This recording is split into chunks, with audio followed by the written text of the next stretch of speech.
Get off that property immediately. I'm authorized to make a citizen's arrest. The sharp command pierced through my security camera's speaker as I watched a man in a mock police uniform march across my front lawn. I couldn't believe what I was seeing on my phone screen while sitting in my home office.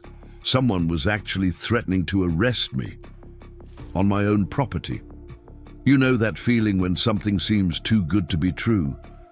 That's exactly what I thought when I found my dream home in Willow Creek Estates. The price was right, the neighborhood looked pristine, and every house had that picture-perfect look you'd expect from a high-end suburban community. But sometimes, perfection comes at a price that has nothing to do with money. My name is Mark Thompson, and this is the story of how I discovered that my peaceful slice of suburban paradise came with its own self-appointed police force, and how I fought back against a system that had gone completely off the rails. It all started 3 months after I moved in. I was setting up a small vegetable garden in my backyard, something I'd been dreaming about since signing the mortgage papers. The spring weather was perfect, and I had everything planned out. Tomatoes, bell peppers, and some herbs. Nothing exotic, just a simple garden that would let me grow some of my own food.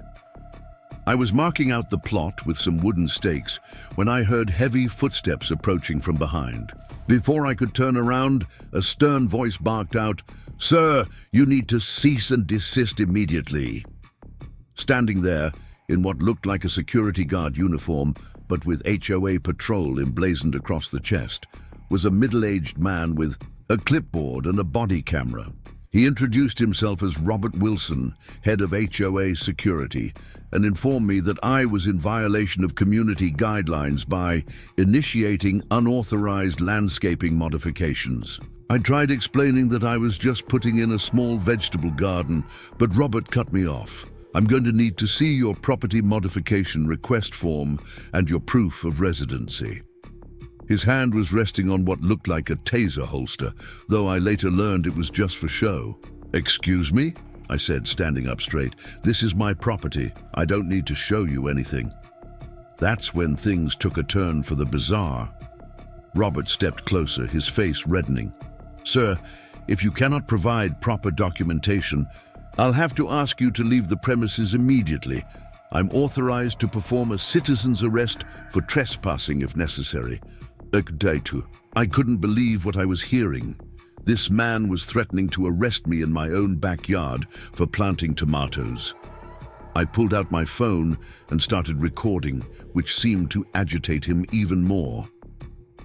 Recording HOA security personnel is a violation of community guidelines, Section 7, Paragraph 3, he stated, pulling out what looked like a modified ticket book.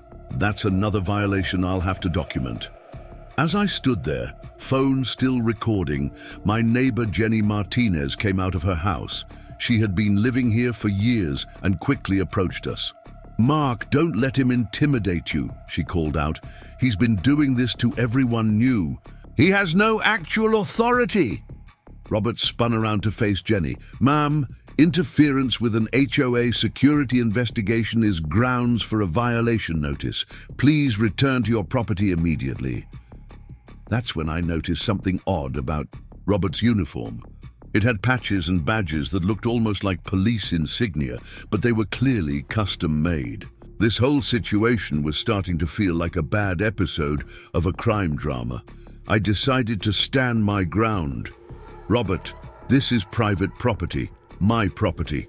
Unless you have a court order or are a real law enforcement officer, you need to leave. Now." His face turned an even deeper shade of red. "You've been warned," he said, scribbling in his ticket book. "Expect formal violation notices and fines for unauthorized landscaping, obstruction of HOA security duties, and illegal recording of security personnel. The HOA board will be hearing about this." As he marched away, Jenny came over to my side of the fence. "You need to be careful, Mark," she said, looking worried. "Robert's been getting worse lately. He actually tried to handcuff the Chen's teenage son last week for skateboarding in their own driveway." I looked down at my half-finished garden plot, then back at my phone, where I'd recorded the entire interaction. "Tell me everything you know about this HOA patrol," I said to Jenny, "because this isn't just about a vegetable garden anymore." Little did I know, this confrontation was just the beginning of a battle that would expose corruption, abuse of power, and a network of self-appointed authorities who had been terrorizing our community for years. But sometimes, standing up for what's right starts with something as simple as planting a garden. The morning after my confrontation with Robert Wilson, I woke up to find 3 official-looking violation notices taped to my front door. Each one bore the elaborate Willow Creek Estates Security Division letterhead, complete with a gold foil emblem that looked suspiciously similar to a police badge. The fines totaled over $2,000, with threats of additional penalties if not paid within 72 hours. My hands trembled as I read through the detailed list of supposed infractions, each one more absurd than the last. I spent my morning coffee scrolling through the HOA bylaws on my laptop, searching for any mention of this supposed security division or their authority to issue fines. The more I searched, the more confused I became. The official documents mention nothing about a security patrol, let alone their right to hand out fines or make arrests. Something wasn't adding up. Jenny's words from yesterday echoed in my mind as I thought about the Chen's son and the skateboarding incident. I needed to talk to them. Making my way down the street, I noticed something I hadn't paid attention to before. Every few houses, there was a small, protected by HOA patrol sign, staked into the ground, each bearing the same mock official emblem from my violation notices. Steve Chen was working in his garage when I approached. His expression darkened when I mentioned Robert Wilson's name. "Come inside," he said, looking nervously up and down the street. "We need to talk about this somewhere private." Laura Chen was already brewing tea when we entered their kitchen. The couple exchanged knowing looks before Steve began sharing their story. "It started 6 months ago," he explained, pulling out a folder thick with documentation. "Our son Jason was skateboarding in our driveway after school. Robert showed up in that ridiculous uniform, claiming we were violating noise ordinances and creating a hazardous recreational environment on HOA property." "But it's your private driveway," I interjected. Laura nodded, her expression grim. "That's what we said. Robert insisted that all exterior spaces were under HOA jurisdiction and therefore subject to patrol oversight. When Jason tried to go inside, Robert grabbed his arm and threatened to detain him for resisting HOA security protocol." Steve's hands clenched into fists as he continued. "I came outside just as Robert was reaching for those fake handcuffs he carries. I'm not proud of what happened next, but I nearly lost it. No one touches my son like that." "What did you do?" I asked, leaning forward. "I called the real police," Steve replied. "But here's where it gets interesting. Before they arrived, Patricia Anderson, the HOA board president, showed up out of nowhere. She smooth-talked the responding officers, showed them some official-looking documents, and somehow convinced them this was just a minor community dispute that would be handled internally. Laura pulled out her phone, scrolling through a series of text messages. After that, we started getting these threatening messages from different board members. They said if we pursued any legal action, they'd put a lien on our house for accumulated violations. We couldn't risk it. We both work from home, and our business licenses are tied to this address. I felt a chill run down my spine as Laura showed me the messages. They were carefully worded to sound official while carrying clear threats. "Have you shown these to a lawyer?" I asked. "We tried," Steve said, shaking his head, "but every lawyer in Maplewood seemed reluctant to take on the HOA. It was like they were afraid of something or someone." As if on cue, a dark SUV with Cho Patrol, emblazoned on its side, drove slowly past the Chen's house. Through the tinted windows, I could make out Robert's silhouette, his head turning to track our movements through the kitchen window. "They're always watching," Laura whispered, quickly pulling the curtains shut. "Ever since we complained, we've had patrol cars driving by every hour. They take pictures, make notes. Sometimes they park outside our house all night with their lights on." Steve pulled out another document, this one bearing the city's official letterhead. "We did some digging at the county records office. Turns out Robert Wilson used to work as a mall security guard until he was fired for excessive force. Somehow, he convinced Patricia to create this security division and give him full authority over it. But here's the strange part. The division doesn't officially exist in any city records." I studied the employment records Steve had obtained. Robert's pattern of escalating behavior was clear, but something else caught my eye. "Look at this," I said, pointing to a series of financial transactions. "These aren't just HOA dues. There are additional security assessment fees being charged to every household. Where is all that money going?"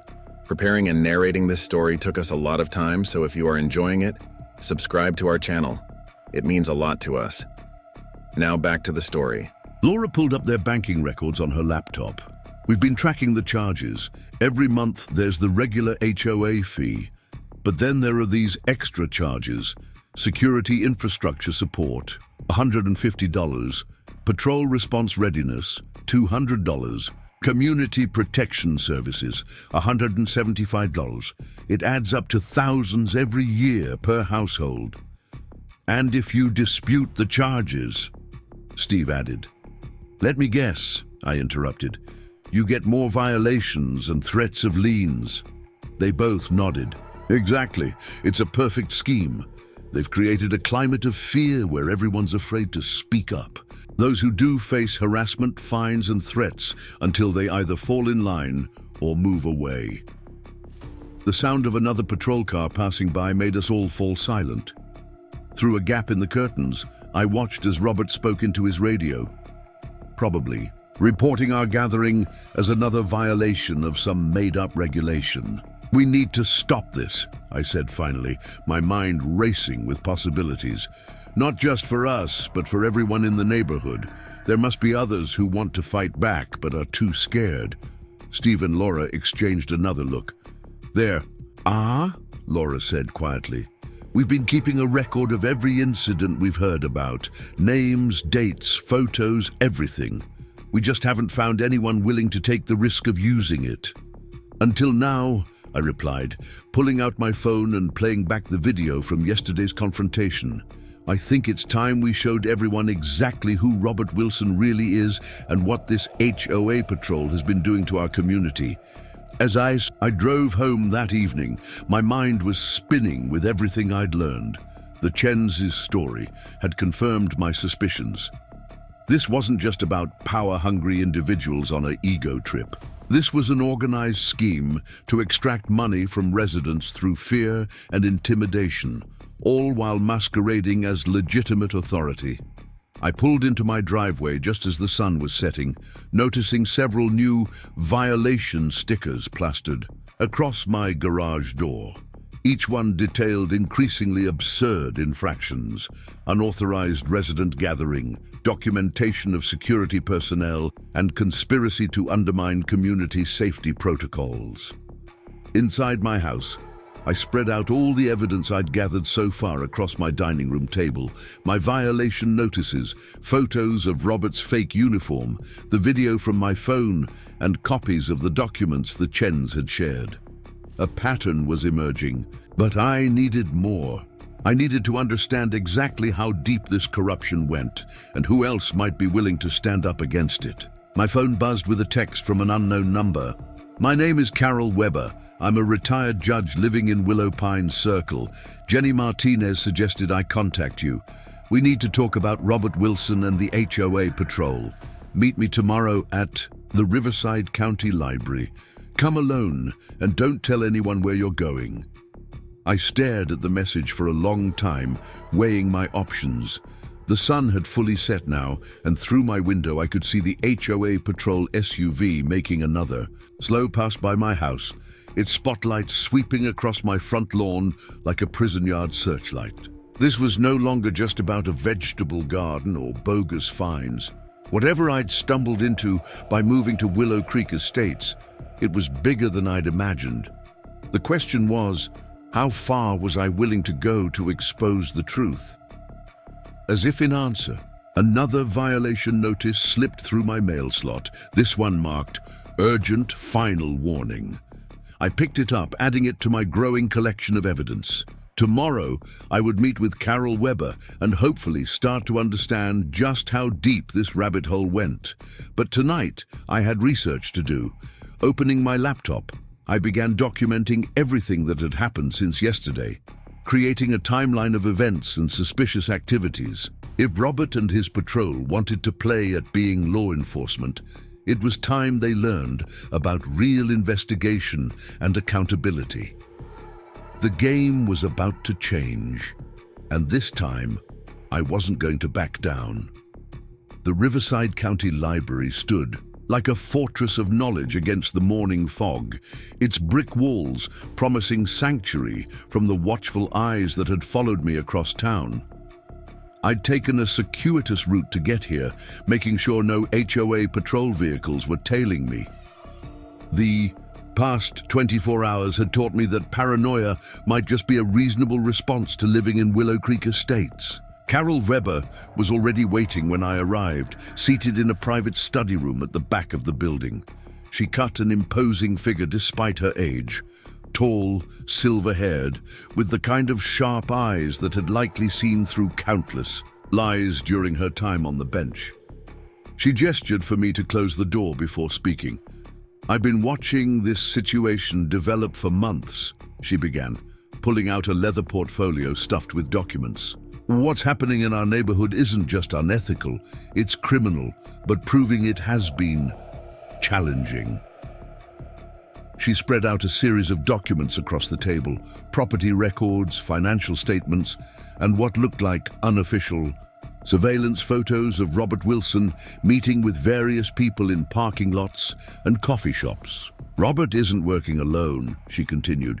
"He's just the visible face of something much more sophisticated."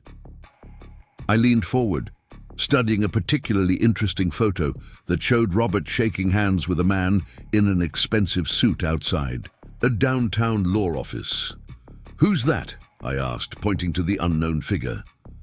"That's Thomas Blackwood," Carol replied, her voice dropping even lower. "He's a developer who's been buying up properties all over Maplewood.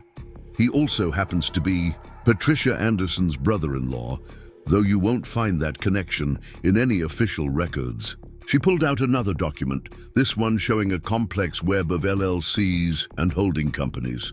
"The security fees Robert collects don't just disappear into thin air. They're being funneled through these shell companies, eventually ending up in offshore accounts, but that's just the beginning." Carol's fingers traced a path through the corporate maze she'd mapped out. Every time someone gets fed up and sells their house because of HOA harassment, guess who ends up buying the property through one of these shell companies?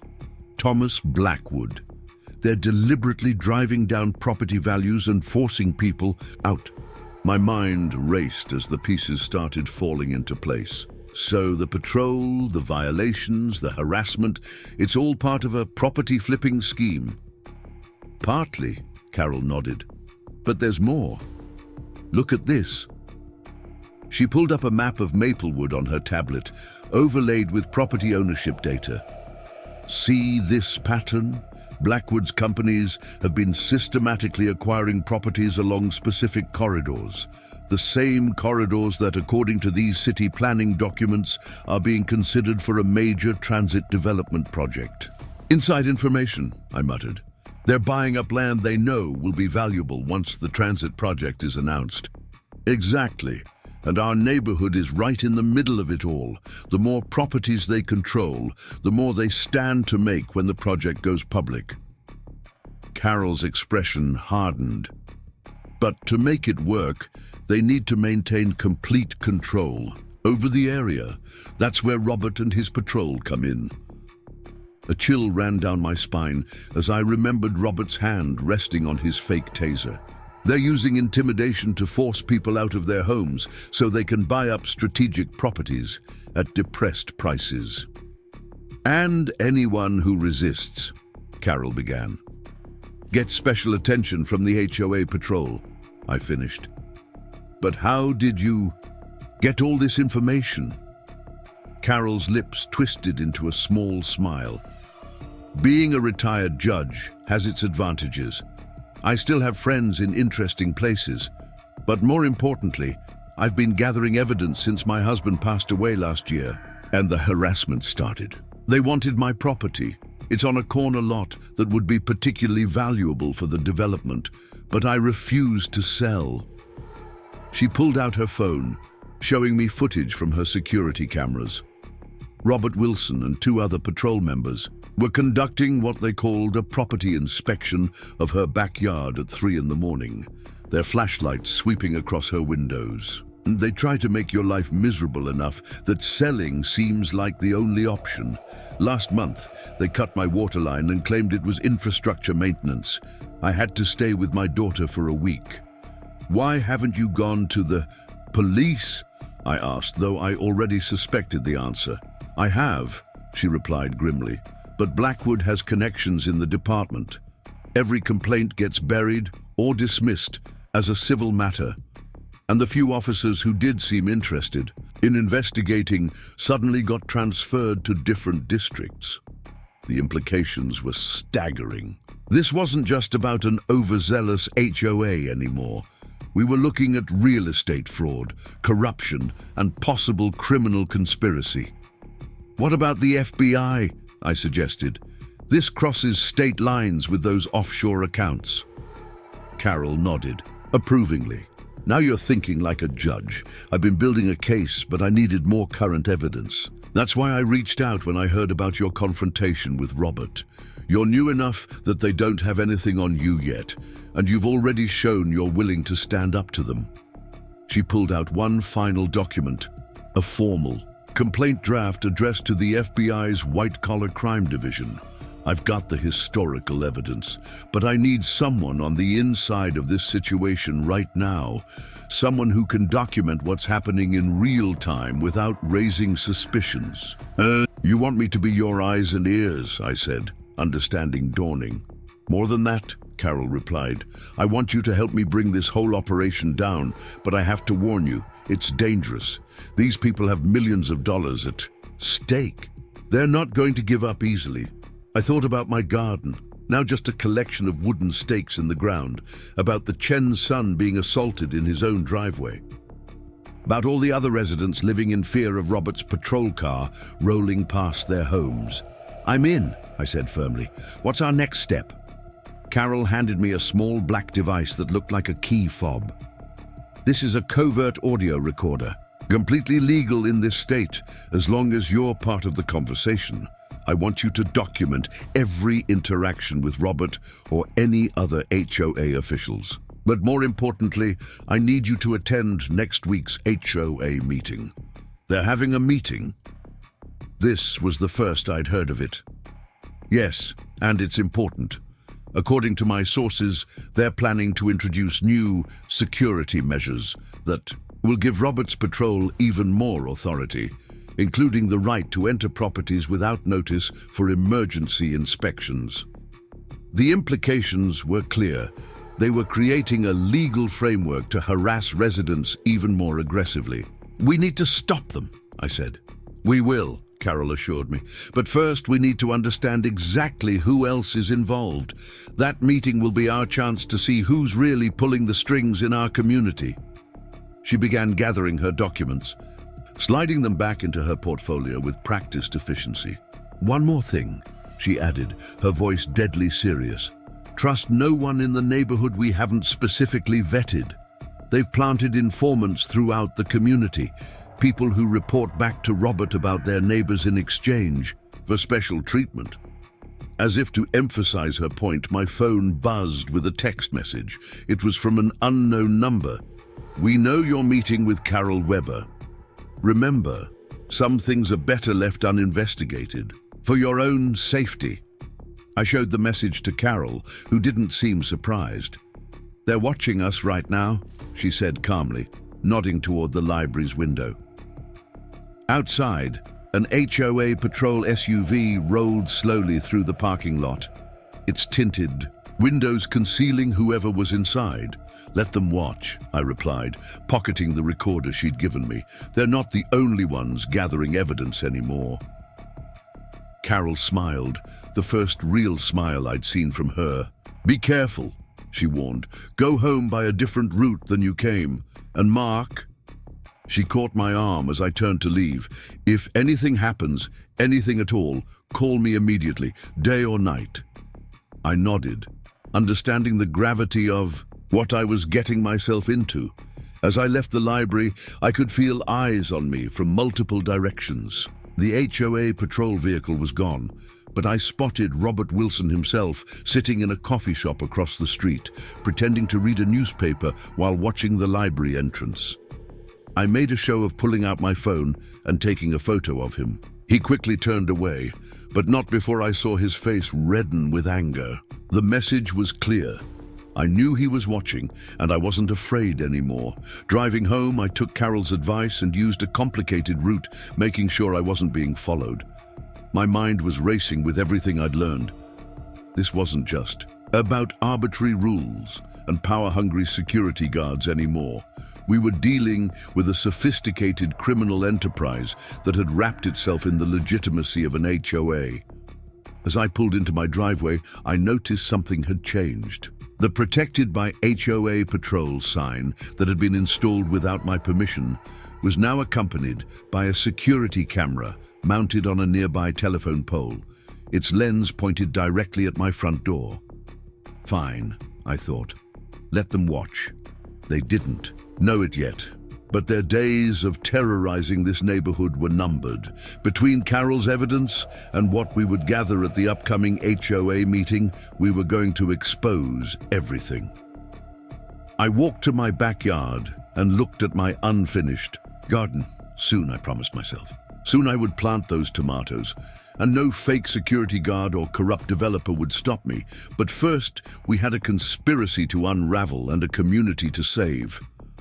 Opening my laptop, I began preparing for the HOA meeting, knowing it would be a pivotal moment in this escalating conflict. They thought they had all the power, but they were about to learn that sometimes the most dangerous enemy is the one you've backed into a corner. In my kitchen drawer, Carol's recorder waited silently. Next week's meeting would change everything, one way or another. The only question was, how many more of our neighbors would find the courage to stand with us when the truth finally came to light? The week leading up to the HOA meeting crawled by with an almost unbearable tension. Each day brought new forms of harassment from Robert Wilson's patrol unit. They'd established a near-constant presence outside my house, taking photographs and making notes whenever I came or went. The cameras they'd installed on the telephone pole had multiplied. There were now 3 of them, creating overlapping views of my property.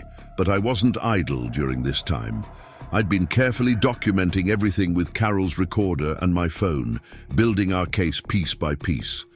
The Chen family had introduced me to other residents who'd faced similar intimidation, and slowly a network of resistance was forming in Willow Creek Estates. On Tuesday afternoon, I received an unexpected visit from Rick Cooper, the HOA treasurer. He arrived at my door looking nervous, constantly glancing over his shoulder. "I shouldn't be here," he said quietly, "but I can't keep quiet anymore. There are things you need to see." I invited him inside, activating Carol's recorder as we sat down at my dining room table. Rick pulled out a thick manila envelope, his hands trembling slightly. "I've been keeping copies of everything," he explained, spreading out financial documents across the table. At first, I thought the irregularities in our books were just mistakes, but then I started tracking the money. The documents told a Disturbing story. The HOA's security budget had increased by 500% over the past 2 years, with most of the funds being channeled through a maze of contractors and service providers. Look at these companies. Rick pointed to a list of vendors. They all share the same registered address, a post office box in the Cayman Islands. Shell companies, I muttered, remembering Carol's investigation. Rick nodded. But here's what really caught my attention. He pulled out a series of bank statements. Every month, large sums are transferred to these security contractors. Within hours, similar amounts appear in offshore accounts controlled by Blackwood Development Group. Thomas Blackwood's company. Exactly. But watch this. Rick pulled up a spreadsheet on his tablet. I've been tracking property sales in the neighborhood. Every time someone sells their house after receiving multiple HOA violations, it's bought by one of these shell companies. The purchase price is always well below market value, and within months, the property is transferred to Blackwood Development. I studied the pattern Rick had uncovered. They're using the HOA patrol to drive down property values and force people to sell. It's worse than that, Rick continued, lowering his voice further. Last week, I overheard Patricia Anderson talking to Thomas Blackwood in her office. They're planning something big at the upcoming meeting. They're going to propose new bylaws that would give the HOA the right to force sell properties that have accumulated too many violations. My blood ran cold. Can they do that? They've stacked the board with their people. If it comes to a vote, they'll push it through. Rick ran a hand through his thinning hair. I tried to raise concerns about the financial irregularities, but Patricia shut me down, said if I kept asking questions, they'd audit my own property for violations. A car door slammed outside, making Rick jump. Through the window, we could see an HOA patrol vehicle parked across the street. I need to go, he said hurriedly, gathering his documents. They can't know I was here, but there's one more thing you should know. He pulled out a final piece of paper, a construction permit application. This was in Patricia's office. Blackwood Development is planning to build a massive commercial complex right through the middle of our neighborhood. The transit project is just phase 1. They're going to demolish half the houses here to build their complex, but they need to own the properties first. That's why they're so desperate to force people out, I realized. The scope of their plan was staggering. Rick nodded grimly. The HOA patrol, the violations, the harassment. It's all designed to clear the way for Blackwood's development, and anyone who resists. He let the sentence hang unfinished. After Rick left, I immediately called Carol Weber to share what I'd learned. She arrived within the hour, bringing with her a man she introduced as Alex Rodriguez, a lawyer who specialized in property rights. This is exactly what we needed, Alex said after reviewing Rick's documents. The financial records establish a clear pattern of fraud and corruption. But the proposed bylaw changes. That's something else entirely. They're essentially trying to legalize theft. Carol was already making notes. We need to stop that vote from happening. If they pass those new bylaws, they'll have legal cover for everything they're doing. Can we block it? I asked. Alex frowned, flipping through his legal notepad.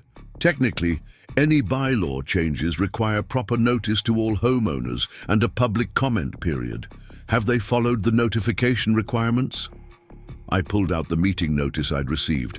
They buried it in the middle of a 20-page newsletter. Most people probably haven't even read it. That might be our opening, Alex said. We could challenge the validity of the notice, but we'd need to act fast, and we'd need support from other homeowners. Carol's expression was determined. I've been quietly talking to neighbors. There are more people on our side than you might think. They're just scared to speak up.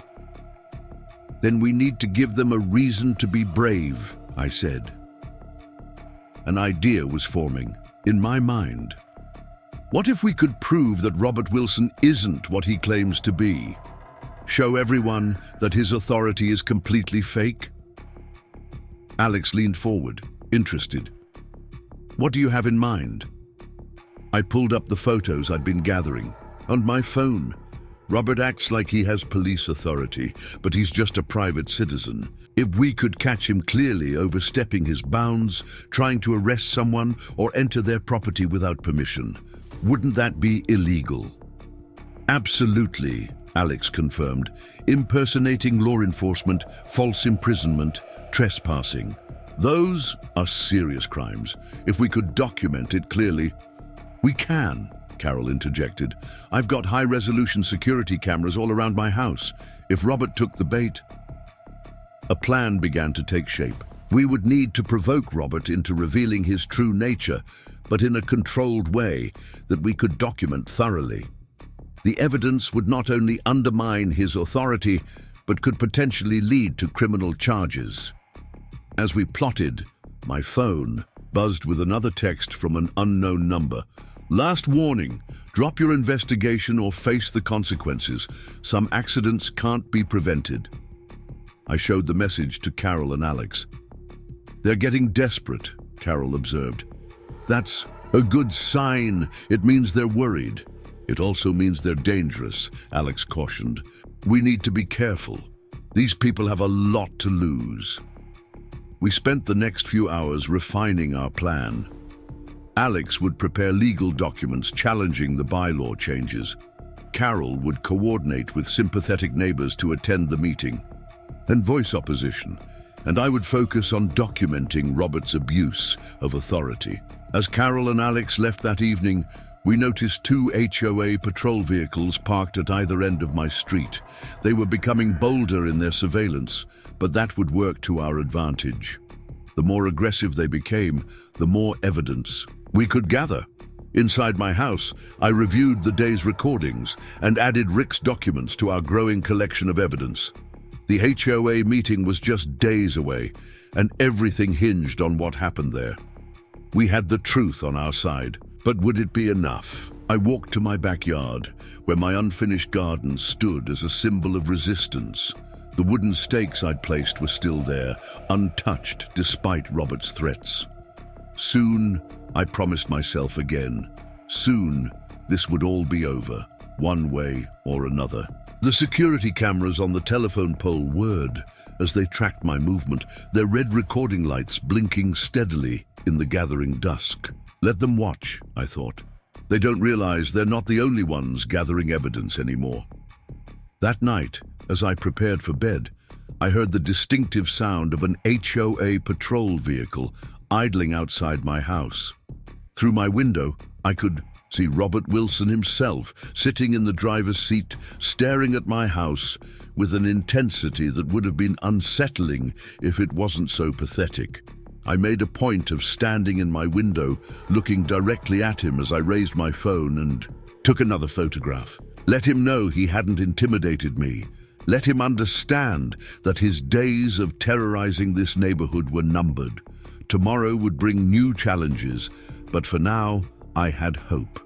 Between Rick's documents, Carol's evidence, and our growing network of allies, we were finally in a position to fight back. The HOA's reign of terror was about to end, and Robert Wilson would learn that real authority doesn't come from a fake uniform and a plastic badge.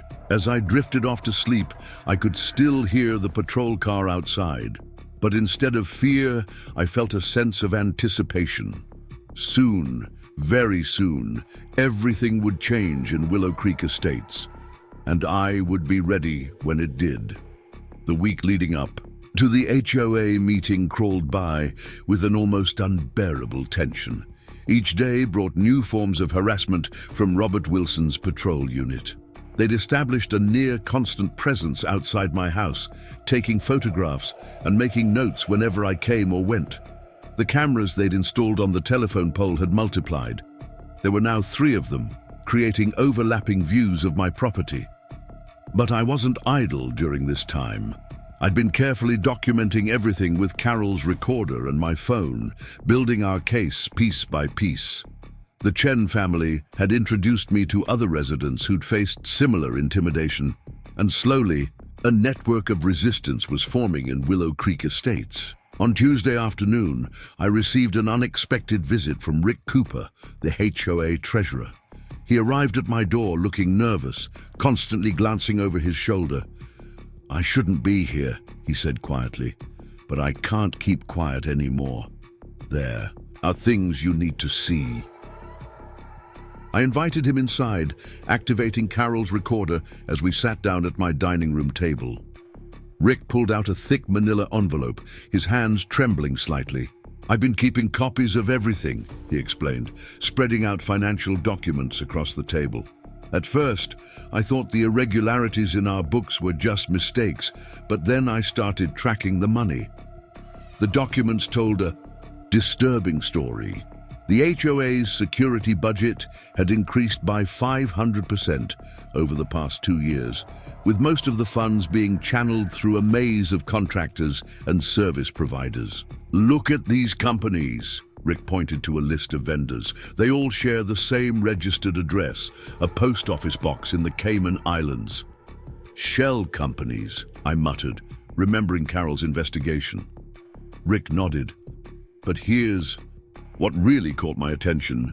He pulled out a series of bank statements. "Every month, large sums are transferred to these security contractors.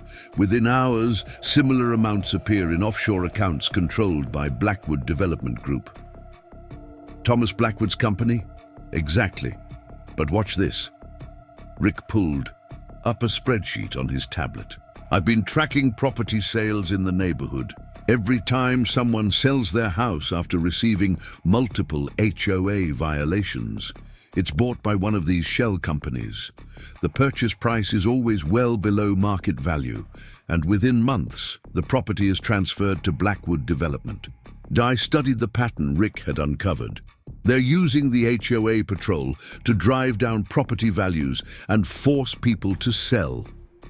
"It's worse than that," Rick continued, lowering his voice further. "Last week, I overheard Patricia Anderson talking to Thomas Blackwood in her office. They're planning something big at the upcoming meeting. They're going to propose new bylaws that would give the HOA the right to force sell properties that have accumulated too many violations." My blood ran cold. Can they do that? They've stacked the board with their people. If it comes to a vote, they'll push it through. Rick ran a hand through his thinning hair.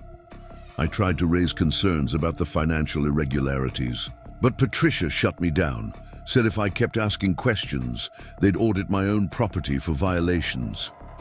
A car door slammed outside, making Rick jump. Through the window, we could see an HOA patrol vehicle parked across the street. "I need to go," he said hurriedly, gathering his documents. "They can't know I was here, but there's one more thing you should know." He pulled out a final piece of paper, a construction permit application. This was in Patricia's office. Blackwood Development is planning to build a massive commercial complex right through the middle of our neighborhood. The transit project is just phase 1. They're going to demolish half the houses here to build their complex, but they need to own the properties first. That's why they're so desperate to force people out, I realized. The scope of their plan was staggering. Rick nodded grimly. The HOA patrol, the violations, the harassment, it's all designed to clear the way for Blackwood's development. And anyone who resists. He let the sentence hang unfinished. After Rick left, I immediately called Carol Weber to share what I'd learned. She arrived within the hour, bringing with her a man she introduced as Alex Rodriguez, a lawyer who specialized in property rights. "This is exactly what we needed," Alex said, after reviewing Rick's documents. "The financial records establish a clear pattern of fraud and corruption, but the proposed bylaw changes, that's something else entirely. They're essentially trying to legalize theft." Carol was already making notes. "We need to stop that vote from happening. If they pass those new bylaws, they'll have legal cover for everything they're doing." "Can we block it?" I asked. Alex frowned, flipping through his legal notepad. Technically, any bylaw changes require proper notice to all homeowners and a public comment period. Have they followed the notification requirements? I pulled out the meeting notice I'd received. They buried it in the middle of a 20-page newsletter. Most people probably haven't even read it. That might be our opening, Alex said. We could challenge the validity of the notice, but we'd need to act fast, and we'd need support from other homeowners. Carol's expression was determined. I've been quietly talking to neighbors. There are more people on our side than you might think. They're just scared to speak up. Then, we need to give them a reason to be brave, I said. An idea was forming in my mind. What if we could prove that Robert Wilson isn't what he claims to be? Show everyone that his authority is completely fake. Alex leaned forward, interested. What do you have in mind? I pulled up the photos I'd been gathering on my phone. Robert acts like he has police authority, but he's just a private citizen. If we could catch him clearly overstepping his bounds, trying to arrest someone or enter their property without permission, wouldn't that be illegal? Absolutely, Alex confirmed. Impersonating law enforcement, false imprisonment, trespassing. Those are serious crimes if we could document it clearly. We can, Carol interjected. I've got high-resolution security cameras all around my house. If Robert took the bait... A plan began to take shape. We would need to provoke Robert into revealing his true nature, but in a controlled way that we could document thoroughly. The evidence would not only undermine his authority, but could potentially lead to criminal charges.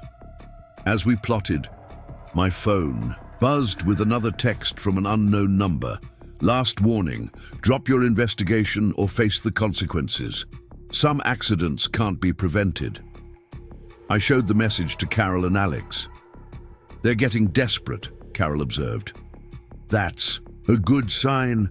It means they're worried. It also means they're dangerous, Alex cautioned. We need to be careful. These people have a lot to lose. We spent the next few hours refining our plan. Alex would prepare legal documents challenging the bylaw changes. Carol would coordinate with sympathetic neighbors to attend the meeting and voice opposition, and I would focus on documenting Robert's abuse of authority. As Carol and Alex left that evening, we noticed 2 HOA patrol vehicles parked at either end of my street. They were becoming bolder in their surveillance, but that would work to our advantage. The more aggressive they became, the more evidence we could gather. Inside my house, I reviewed the day's recordings and added Rick's documents to our growing collection of evidence. The HOA meeting was just days away, and everything hinged on what happened there. We had the truth on our side, but would it be enough? I walked to my backyard, where my unfinished garden stood as a symbol of resistance. The wooden stakes I'd placed were still there, untouched despite Robert's threats. Soon, I promised myself again. Soon this would all be over, one way or another. The security cameras on the telephone pole whirred as they tracked my movement, their red recording lights blinking steadily in the gathering dusk. Let them watch, I thought. They don't realize they're not the only ones gathering evidence anymore. That night, as I prepared for bed, I heard the distinctive sound of an HOA patrol vehicle idling outside my house. Through my window, I could see Robert Wilson himself sitting in the driver's seat, staring at my house with an intensity that would have been unsettling if it wasn't so pathetic.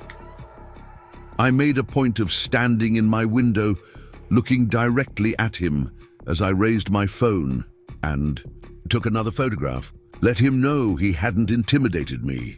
Let him understand that his days of terrorizing this neighborhood were numbered. Tomorrow would bring new challenges. But for now, I had hope. Between Rick's documents, Carol's evidence, and our growing network of allies, we were finally in a position to fight back. The HOA's reign of terror was about to end, and Robert Wilson would learn that real authority doesn't come from a fake uniform and a plastic badge. As I drifted off to sleep, I could still hear the patrol car outside, but instead of fear, I felt a sense of anticipation. Soon, very soon, everything would change in Willow Creek Estates, and I would be ready when it did. The community center's meeting room had been transformed. Extra security cameras had been mounted in every corner, their red recording lights blinking steadily. Robert Wilson's security team had positioned themselves strategically around the room, wearing new, even more official-looking uniforms, complete with polished badges and earpieces. At the front of the room, Patricia Anderson sat at a raised table alongside Thomas Blackwood, who looked exactly like his photographs: expensive suit, perfectly groomed silver hair, and the confident smile of someone used to getting his way. Barbara Mitchell sat slightly apart from them, her secretary's notebook open, but her hands trembling slightly as she prepared to take minutes. As residents filed in, Robert's team was checking IDs and cross-referencing them against a list. Several homeowners were being turned away for supposed violations that made them ineligible to attend. Mike Sullivan from the Maplewood Chronicle was documenting everything, his camera clicking steadily. "Sir, you'll need to surrender any recording devices," one of Robert's men said as I reached the checkpoint. HOA policy prohibits unauthorized documentation of security procedures. "Actually," Alex Rodriguez stepped forward, legal documents in hand, "under state law, homeowners have the right to record any meeting that affects their property rights. Any attempt to prevent such recording would be a violation of Statute 4732B. The security guard looked uncertainly at Robert, who was engaged in a heated whisper with Patricia Anderson. After a moment, he waved us through, though I noticed one of his team members was assigned to follow our group, staying within earshot. Carol Weber was already seated near the front, reviewing documents with Rick Cooper. They had strategically positioned supporters throughout the room: the Chens, Jenny Martinez, and other residents who had suffered under Robert's regime.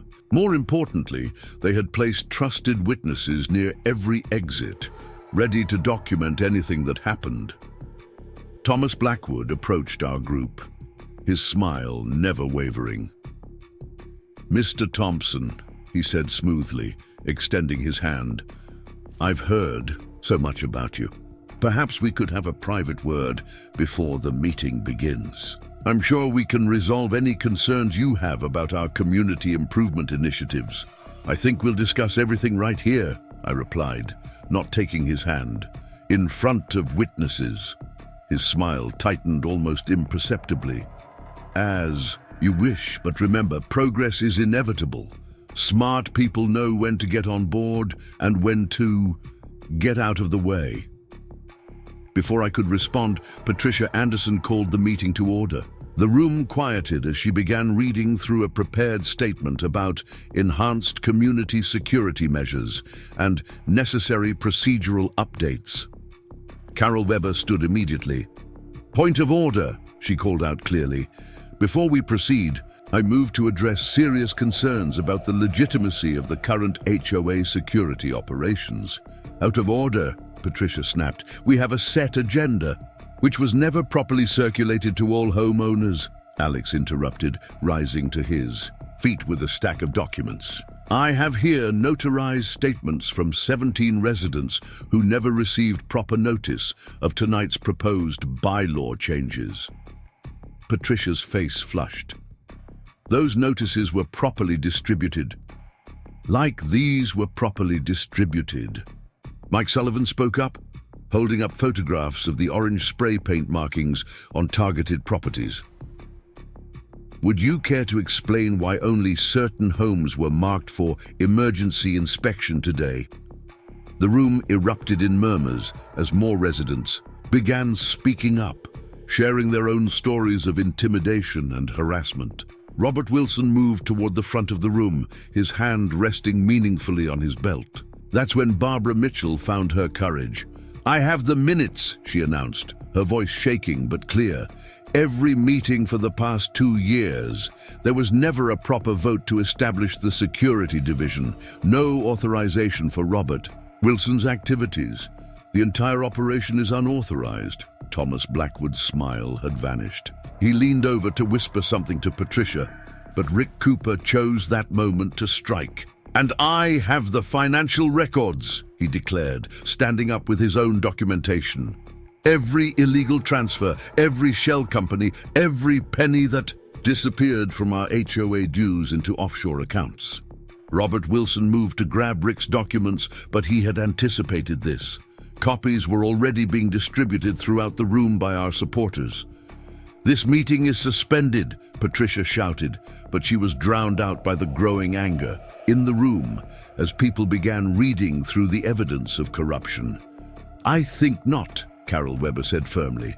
"I move for an immediate vote to dissolve the current HOA board and terminate all security operations."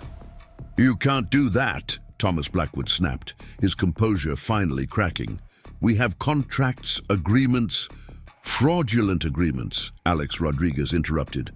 "And I've already filed complaints with the State Attorney General's office and the FBI's White-Collar Crime Division. Would you like to discuss those contracts in detail, Mr. Blackwood?" The room had become a powder keg. Robert Wilson was barking orders into his radio, calling for backup, but his security team looked increasingly uncertain as more evidence of their illegal activities came to light. That's when Patricia Anderson made her fatal mistake. "Robert," she commanded, "clear the room. These people are trespassing." Robert moved to comply, reaching for his handcuffs, but Mike Sullivan's camera was rolling. "Please," the reporter said loudly, "demonstrate how private security contractors plan to arrest homeowners at a legally constituted HOA meeting. That should make an excellent headline." The security team began backing away, suddenly aware of how many cameras were recording their actions. Years of intimidation were crumbling in the face of public exposure. Thomas Blackwood stood abruptly. "This meeting is adjourned," he announced, gathering his papers. "Any actions taken here will be challenged legally." Like this action, I stepped forward, playing the recording of his earlier threat about getting out of the way on my phone's speaker.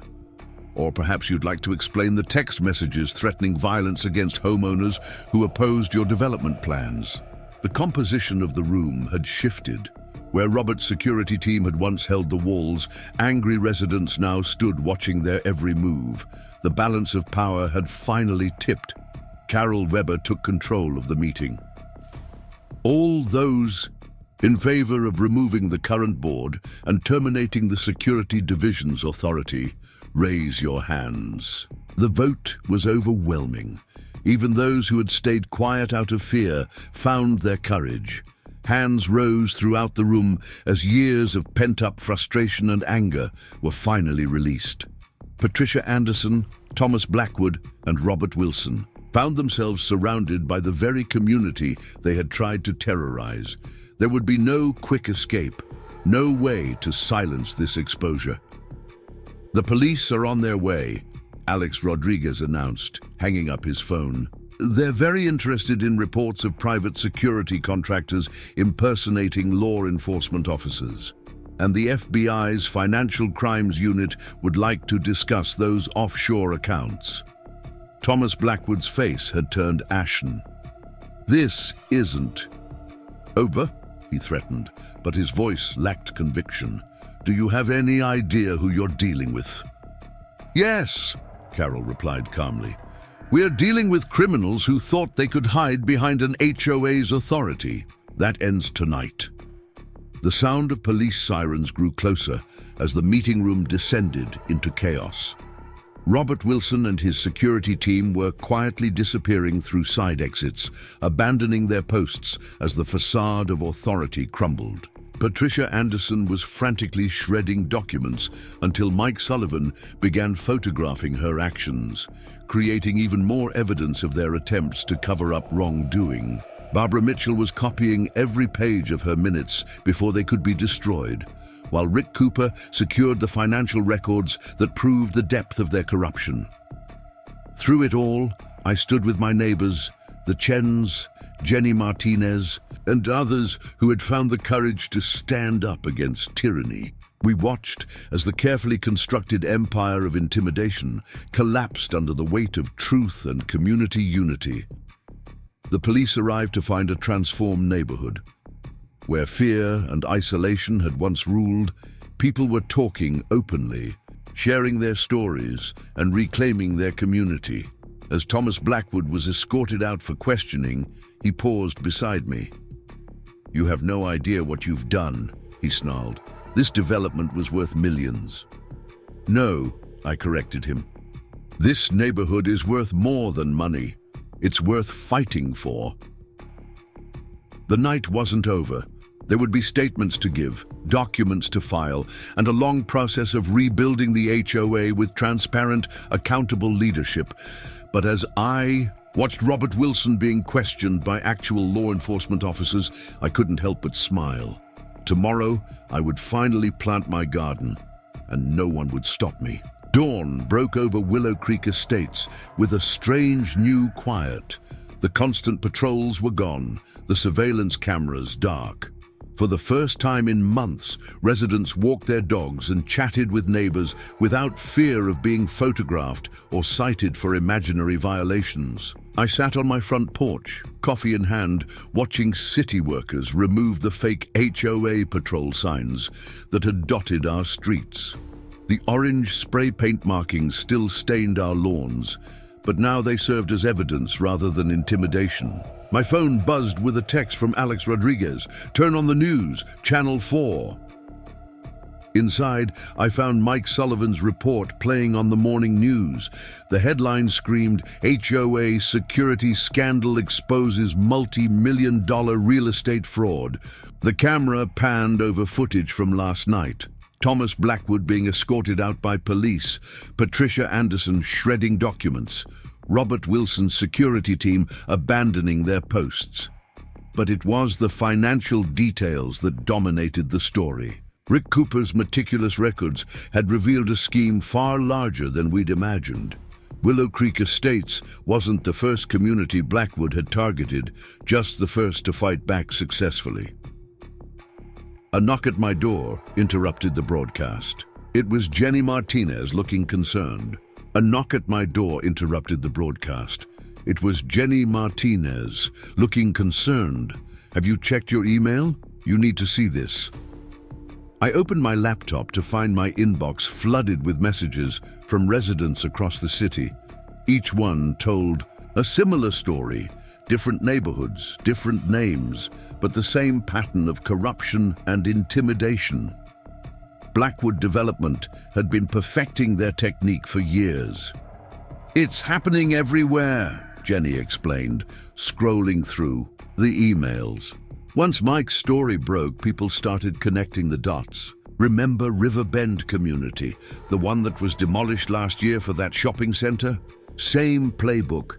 Fake security force, fraudulent violations, forced sales.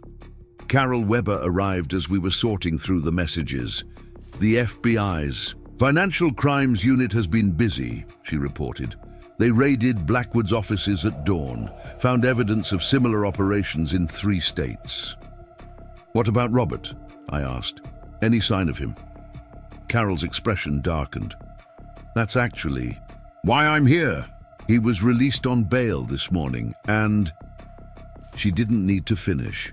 Through my window, we could see Robert Wilson standing in his driveway across the street, staring directly at my house.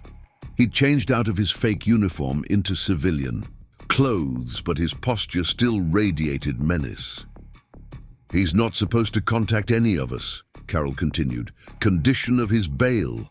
But he's not technically breaking any rules just by standing there." My phone buzzed again.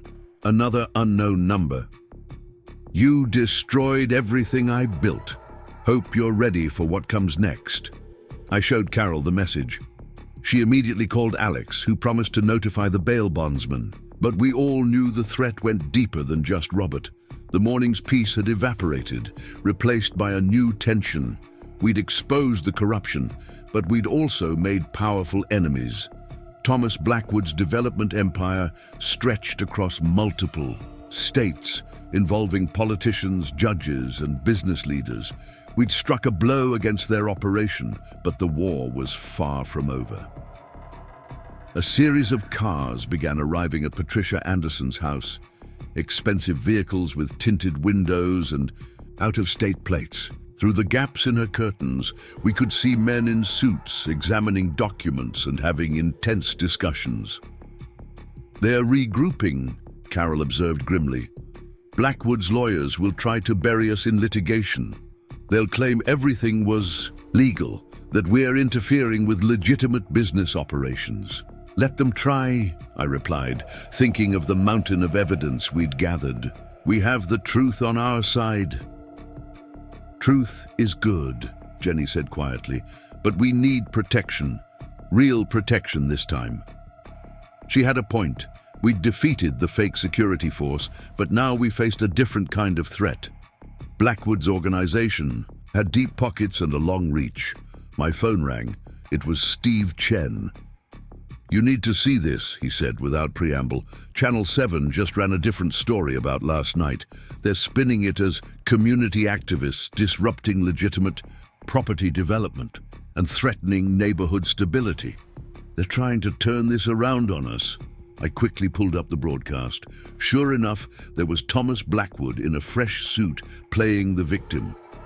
He spoke smoothly about necessary security measures and resistance to community improvement, painting himself as a misunderstood businessman trying to bring progress to aging neighborhoods. The story even featured interviews with residents we'd never seen before, praising the HOA patrol and condemning our actions. "Those aren't real residents," Jenny said immediately. "I know everyone in this neighborhood. Those are actors." Carol was already on her phone to Mike Sullivan. "We need to counter this narrative fast," she said. "They're trying to control the story." A moving truck pulled up to Robert's house. We watched as he began loading boxes, but something felt wrong about the scene. He was making a show of it, taking single small boxes out one at a time, always looking in our direction. "He's not really moving," Carol realized. "This is theater. They want us to think he's leaving, so we'll let our guard down." She was right. Through my security cameras, we could see Robert bringing the same boxes back inside through his back door. It was all for show. The sound of construction equipment drew our attention to the end of the street. A crew was setting up what looked like surveying equipment, marking lines on the pavement. Their vests bore the logo of a company we'd never seen before. "Check the name," Carol instructed. Jenny pulled it up on her phone. Another shell company, registered just this morning to an address in the Cayman Islands. "They're not giving up," I said, watching the surveyors work their way down the street. "They're just changing tactics." Carol nodded grimly. "The transit project announcement is still coming. Blackwood's investors won't let him walk away from those potential profits. They'll find another way to pressure people into selling." My garden tools sat ready by the back door. I'd been planning to finally plant those tomatoes today, but looking at the surveying crew, watching Robert's performance with the moving boxes, seeing the expensive cars at Patricia's house, I knew our fight wasn't over. "We need to warn everyone," Jenny said, already drafting a message to the neighborhood group chat we'd created. "They might have lost the security angle, but they'll try something else. Maybe building code violations or environmental surveys or all of it," Carol finished. "They'll throw everything they can at us, hoping something sticks, and they'll target anyone who stands up to them." As if to confirm her words, a sleek black car pulled up in front of my house. A man in an expensive suit emerged, carrying a thick envelope. "Mr. Thompson," he called out, "I represent Blackwood Development. We'd like to present you with an offer for your property. I think you'll find it quite generous." I could feel my neighbors watching, wondering how I'd respond.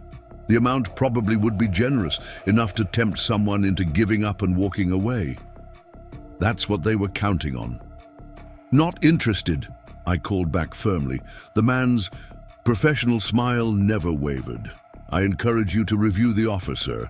The terms are time-sensitive and—" He glanced meaningfully at the surveying crew down the street. "Circumstances in this neighborhood may change rapidly." I stood up, walked to the edge of my porch and crossed my arms. "I said no, and while you're here, you can take a message back to Thomas Blackwood. Tell him we know about Riverbend community. Tell him we know about all of it. And tell him we're not backing down." The man's smile finally slipped. Without another word, he returned to his car and drove away, but we all knew this was just the beginning. "They'll be back," Carol said quietly. "With different offers, different threats, different tactics. This is how they operate. They keep coming until people give up. Then we'll keep fighting," I replied. "Every offer, every threat, every tactic. We'll document it all, expose it all, and show everyone what they're really doing to our communities." Jenny and Carol nodded in agreement. We'd won the first battle, but the war for Willow Creek Estates was entering a new phase. The fake security force was gone, but now we faced something potentially more dangerous: corporate power wielded through legitimate channels. I looked at my garden tools again, then at the surveying crew marking up our street. The tomatoes would have to wait a little longer. We had work to do. The city council meeting room buzzed with tension as Thomas Blackwood stepped up to the podium.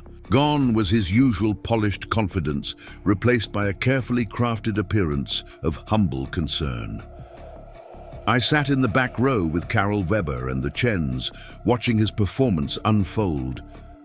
"Distinguished council members," Blackwood began, his voice heavy with fake sincerity, "I come before you today deeply troubled by the spread of misinformation about our community improvement initiatives. Our company has invested millions in planning sustainable development projects that would bring jobs and economic growth to aging neighborhoods." The council members leaned forward, interested. Money talked, and Blackwood was promising a lot of it. On the screen behind him, glossy renderings showed tree-lined streets and modern buildings, replacing what he called deteriorating residential zones. Alex Rodriguez shifted in his seat beside me, preparing our response. We'd known this. Meeting was coming. Blackwood's attempt to legitimize his land grab through official channels. But we were ready. "Furthermore," Blackwood continued, pointing to charts and graphs, "our studies show these areas are desperately in need of revitalization. The average home age exceeds 40 years. Infrastructure is failing. Crime rates are rising. Our development plan offers a solution that benefits everyone." I felt my blood boil at his lies. Our neighborhood wasn't failing. It was thriving until his fraudulent security force started terrorizing residents. But that wasn't even his biggest deception. Mike Sullivan from the Maplewood Chronicle caught my eye from his press seat, giving a subtle nod. Right on cue, his photographer's camera clicked rapidly, capturing the exact moment when Blackwood's careful facade cracked. Walking into the council chamber was Martin Reynolds, former city planning director for Riverbend Community. The same. Martin Reynolds, who had approved Blackwood's previous development project before mysteriously receiving a cushy consulting position with an offshore company. Blackwood faltered mid-sentence, his practiced smile slipping as he recognized the man whose testimony could destroy everything. We'd spent weeks tracking down Reynolds, convincing him to come forward about the bribes and kickbacks that had greased the wheels for Blackwood's last neighborhood takeover. "Mr. Blackwood," council member Sarah Chen, no relation to our neighbors, interrupted. "Before you continue, we've received some concerning documentation about your previous projects. Would you care to address the allegations of corrupt practices in Riverbend community?"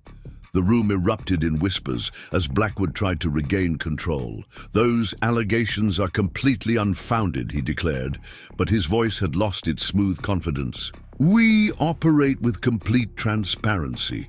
Like these transparent shell companies? Alex stood up, holding copies of the financial records Rick Cooper had uncovered. Or perhaps you'd like to explain the connection between your development projects and the systematic harassment of homeowners who refused to sell. Council members were now shuffling through thick packets of evidence we'd provided. Documented patterns of intimidation, financial fraud, and corruption spanning multiple communities. Blackwood's lawyer tried to object, claiming the evidence was obtained illegally, but Alex was ready. Every document here was properly obtained through legal channels, our lawyer countered, unlike Mr. Blackwood's methods of obtaining property. The council chamber doors opened again. This time, a group of elderly residents from River Bend entered, people who had lost their homes to Blackwood's previous scheme. We'd found them living in cramped apartments, their life savings depleted by legal fees from fighting the fraudulent violations that had forced them to sell. Perhaps, Carol Weber spoke up, her judicial experience lending weight to her words, the council would like to hear from some of your previous victims before making any decisions about future developments. Blackwood's team scrambled to prevent the testimony, but public comment periods were protected by law. One by one, former Riverbend residents approached the podium, sharing stories of harassment, intimidation, and financial ruin. Martha Kendrick, 87 years old, described how Blackwood's security force had followed her to doctor's appointments, photographing her every move until she became too afraid to leave her house. James Wilson, no relation to Robert, explained how false building code violations had forced him to spend his retirement savings on unnecessary repairs before finally selling at a loss. As the testimony continued, I noticed movement at the back of the chamber. Robert Wilson had slipped in, now dressed in a business suit instead of his fake security uniform. He was passing notes to Blackwood's lawyers, probably sharing information about who might be vulnerable to pressure in our neighborhood. But Robert's presence had an unintended effect. More Willow Creek residents began arriving, packing the chamber to stand with us. Jenny Martinez had organized a phone tree. When one person spotted Robert, they alerted everyone else. The council members were visibly moved by the personal stories, but Blackwood had one last card to play. He introduced his own expert witness, a prominent economist who presented impressive-looking studies about property values and urban decay. That's when Rick Cooper made his move. Our former HOA treasurer had been analyzing the economist's data, and he spotted the manipulation immediately. Standing up with his laptop, he methodically demonstrated how Blackwood's team had cherry-picked data and distorted statistics to support their claims. If you look at the actual numbers, Rick explained, displaying his analysis on the chamber's screen, these neighborhoods show stable property values and strong community bonds. The only factor driving down prices is the systematic harassment of residents by Blackwood's organization. The council called a recess to review the flood of new information. During the break, I watched Thomas Blackwood huddled with his lawyers and Robert Wilson, their expressions dark as they realized their carefully orchestrated presentation was falling apart. My phone buzzed with messages from other neighborhoods where Blackwood had begun similar operations. Our exposure of his tactics had created a ripple effect, with communities across the state starting to recognize and resist his predatory patterns. They're desperate now, Carol whispered, nodding toward Blackwood's group. Watch for retaliation. When people like this lose in public, they strike back in private. She was right. As we waited for the council to reconvene, I received a string of text messages from unknown numbers. Photos of my house with red X's marked over it. Pictures of me walking to my car, going to work, meeting with neighbors. They were letting me know I was being watched, but I wasn't alone anymore. Jenny Martinez showed me similar messages she'd received. So had the Chens and Carol and everyone else who had spoken up. Blackwood's team was trying to intimidate us all. They don't understand, Steve Chen said quietly. Every threat just proves we're right about them. Every attempt to frighten us just makes us stronger. The council returned, and the chamber fell silent. Council member Chen spoke first, her voice firm. In light of the evidence presented today, I move to suspend all consideration of the proposed development project pending a full investigation by the State Attorney General's office. The vote was unanimous. Blackwood's plan had been stopped, at least temporarily. But as his team packed up their presentations and prepared to leave, I caught Thomas Blackwood staring at me with undisguised hatred. "You've cost us millions," he said as he passed my seat. "I hope you're prepared for what comes next." "We are," I replied calmly. "Are you?" Outside the chamber, Mike Sullivan was already broadcasting live about the council's decision. Martin Reynolds was giving a detailed interview about Blackwood's previous schemes. The Riverbend residents were sharing their stories with other reporters who had picked up on the growing scandal. But mixed with our sense of victory was a clear understanding. This was just another battle in a longer war. Blackwood had lost today, but he still had money, power, and a network of corrupt allies. Robert Wilson was still free, watching us with barely concealed malice. As we left the council meeting, I noticed new surveying equipment being set up near our neighborhood. Different company name, same shell game. They would try again, using different tactics, different pressure points, different ways to force us out. My phone buzzed with another message, this one from Jenny Martinez. "Emergency neighborhood meeting tonight. We need to prepare for their next move." Looking at the message, I felt a mix of determination and fatigue. We'd won 2 major confrontations, first exposing the HOA patrol's corruption, and now blocking Blackwood's development scheme. But each victory seemed to reveal new layers of corruption, new threats to our community. The sun was setting as I drove home, casting long shadows across Willow Creek Estates. My unplanted garden waited patiently, a symbol of both defiance and hope. Someday soon, I promised myself again. But first, we had more battles to fight. The neighborhood meeting would start in an hour. We needed to be ready for whatever came next. Because if there was one thing we'd learned, it was that people like Thomas Blackwood never give up easily. They just find new ways to hide their true nature while pursuing their real goals. But neither would we give up. Our community had found its voice, its strength, its unity. Whatever came next, we would face it together. The neighborhood meeting was interrupted by the sound of helicopters. Through the community center windows, we watched as 3 news choppers circled overhead, their spotlights sweeping across our streets. Breaking news alerts flooded our phones simultaneously. Thomas Blackwood had been arrested by federal agents.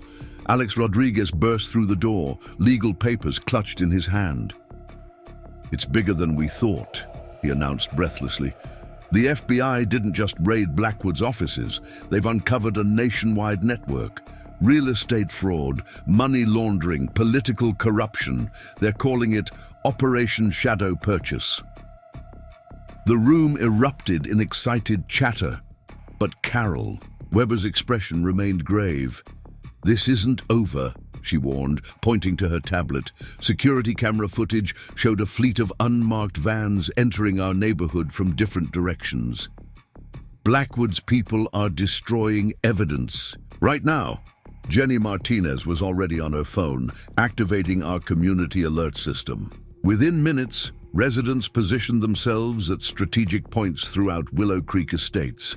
Cameras recording as men in suits rushed between houses, carrying boxes and laptops. "They're targeting specific properties," Steve Chen observed, marking locations on our neighborhood map.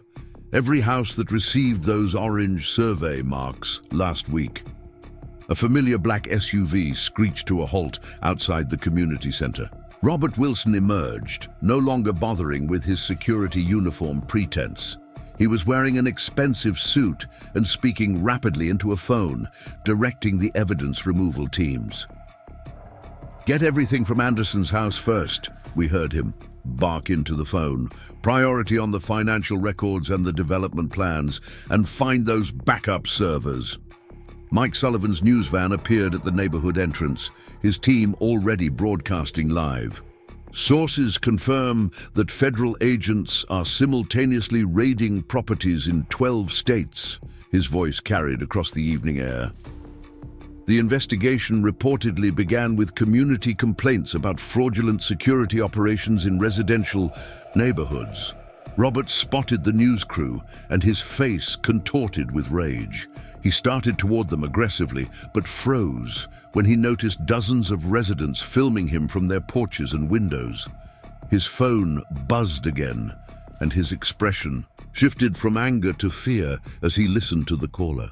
"They're burning everything," Barbara Mitchell whispered, watching from behind curtained windows as lights blazed in Patricia Anderson's home office. "All the evidence." "Not everything," Rick Cooper replied with a slight smile. He opened his laptop, revealing dozens of file folders. "I've been secretly backing up the HOA's servers for months. Every delete command just creates another copy in my secure cloud storage." The sound of police sirens filled the air as local law enforcement finally arrived, responding to multiple calls about suspicious activities. Robert Wilson's team scattered, leaving boxes of documents scattered across driveways and lawns. "Mr. Wilson," a firm voice called out. Agent Sarah Martinez, no relation to Jenny, held up her FBI badge. "I believe you have some explaining to do about certain financial transactions." Robert looked wildly around, perhaps searching for escape routes. But residents had gathered on all sides, witnesses to his final moments of false authority. His shoulders slumped as federal agents approached with handcuffs. "Wait," he called out desperately. "I have information about Blackwood's operation, about the other communities they've targeted. I can help you find everything." "Of course you do," Agent Martinez replied coolly. "That's why you were just coordinating an evidence destruction operation. Hands behind your back, please." As Robert was led away, his phone slipped from his pocket. Alex Rodriguez, acting on legal instinct, quickly photographed the screen. Texts were still coming in, revealing names and connections we hadn't known about. "Council members," Alex read aloud, his eyes widening. "Judges, building inspectors. This goes deeper than just Blackwood development." The federal agents moved methodically through the neighborhood, securing documents and digital devices. But something felt off about their search pattern. "They're missing locations," Carol Weber noted, comparing their movements to her own investigation notes. "There are properties they don't know about yet." She was right. The agents were focusing on Patricia Anderson's house and Robert's known associates, but we had uncovered a more extensive network during our own investigation. "Agent Martinez," I called out, approaching her team, "there's something you need to see." Inside the community center, we spread out our evidence. Carol's surveillance photos, Rick's server backups, financial records showing the true scope of Blackwood's operation. The FBI agents' expressions grew increasingly serious as they realized how much we'd uncovered.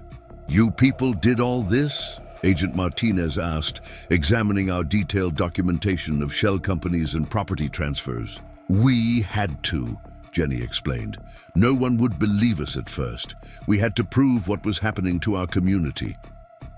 More federal vehicles arrived, accompanied by forensic teams and financial crime specialists.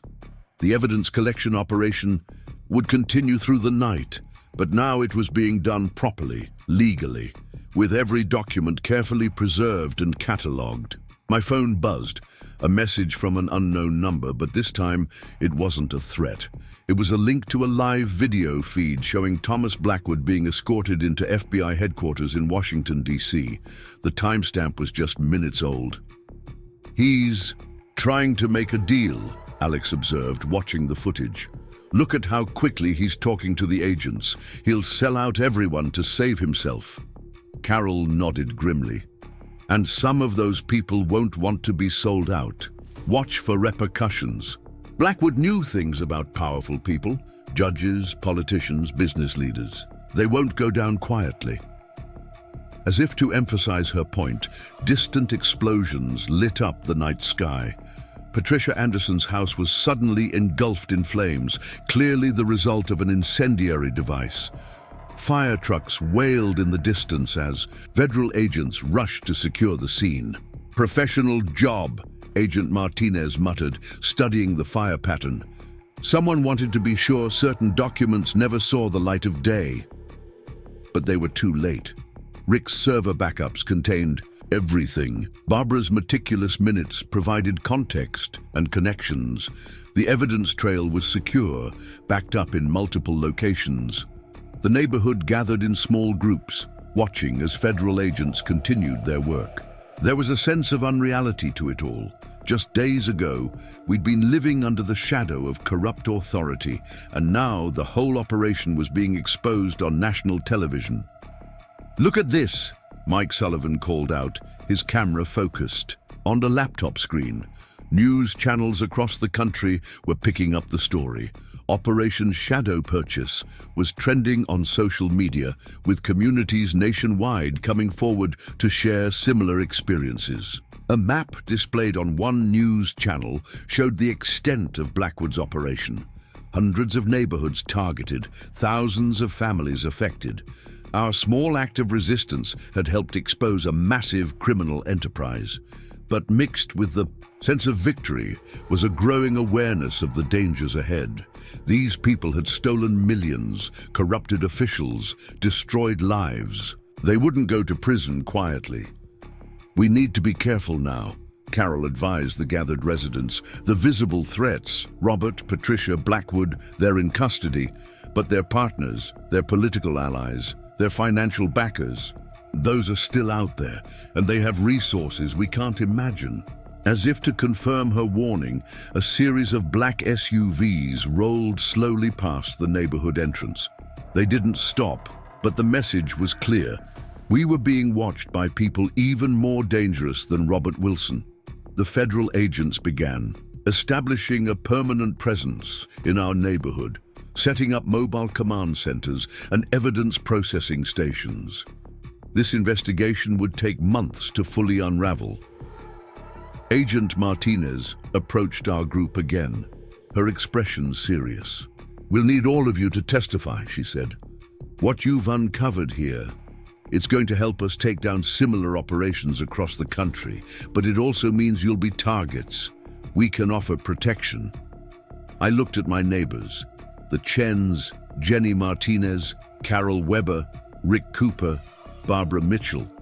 We'd started this fight to protect our homes, but it had become something much larger. We'd exposed a nationwide criminal conspiracy that had destroyed countless communities. "We'll testify," Carol spoke for all of us, "whatever it takes to stop this from happening to other neighborhoods." The helicopters continued circling overhead, their cameras capturing the aftermath of our small rebellion against corruption. But as federal agents secured the scene and evidence teams worked through the night, we knew the real work was just beginning. My phone buzzed one final time, another unknown number, but the message was different. "Thank you. They took our homes. In River Bend, you've given us hope for justice." Looking at my neighbors, I felt a mixture of pride and concern. We'd won a significant battle, but the war for justice was far from over. The true powers behind Blackwood's operation were still out there, watching, waiting, planning their response. But we weren't afraid anymore. Our community had found its strength, its voice, its unity. Whatever came next, we would face it together, knowing that truth and justice were on our side. Morning light filtered through bulletproof glass windows. In the federal courthouse's witness preparation room, Agent Martinez spread photographs across the table, faces of people I'd never seen, but who had apparently been instrumental in Blackwood's operation. Marcus Sullivan. She pointed to an image of a distinguished-looking man in judicial robes. Former circuit court judge, signed off on hundreds of property transfers in River Bend and similar communities. Retired suddenly last year, now living in the Cayman Islands. Carol Weber studied the photo intently. I argued cases before him, always wondered why certain property disputes got fast-tracked through his court. The evidence we'd uncovered had sparked a sprawling federal investigation. Thousands of documents, countless financial transactions, and a network of corruption that stretched across multiple jurisdictions. Today, we would begin testifying before a grand jury. A gentle knock interrupted our review. Special Agent James Chen, again no relation to our neighbors, entered with fresh intelligence. "Blackwood's talking," he reported, setting down a thick file. "Named 32 co-conspirators in the last 24 hours, including some very prominent names." My phone vibrated, another message from an unknown number, but not a threat this time. "Meeting in parking garage B, level 3, 30 minutes. Come alone. Bring the files about Project Greenfield." I showed the message to Agent Martinez. "Project Greenfield?" she asked sharply. "That wasn't in any of the documents we recovered." "No," I confirmed. "I've never heard of it." Carol's expression had changed. "I have," she said quietly. "It was mentioned in a meeting last year when I was still on the bench. Closed-door session about upcoming development projects. But all records of that meeting disappeared. Agent Martinez was already mobilizing a tactical team. This could be a trap, but it could also be our chance to understand the full scope of their operation. We'll wire you for sound and have teams standing by." The parking garage was eerily silent as I walked to the designated level. My footsteps echoed off concrete walls as hidden federal agents maintained discreet surveillance positions. A figure emerged from the shadows, Elizabeth Foster, former city planning commissioner who had mysteriously resigned 3 months ago. "Thank you for coming," she said softly. "I've been wanting to reach out since the arrest started, but it had to be done carefully." "Project Greenfield," I prompted. Elizabeth glanced nervously around before continuing. "It's not just about real estate development. Blackwood's operation was just one part of something much bigger. They're systematically targeting communities across the country, using HOAs as weapons to force out residents and acquire property." "We know all this," I replied, but Elizabeth shook her head. "No, you don't understand. The development projects, the transit corridors, those are just cover stories. The real goal is social engineering. They're deliberately destroying established communities, erasing history, breaking up neighborhoods that have existed for generations. And it goes all the way to the federal level." She handed me a flash drive.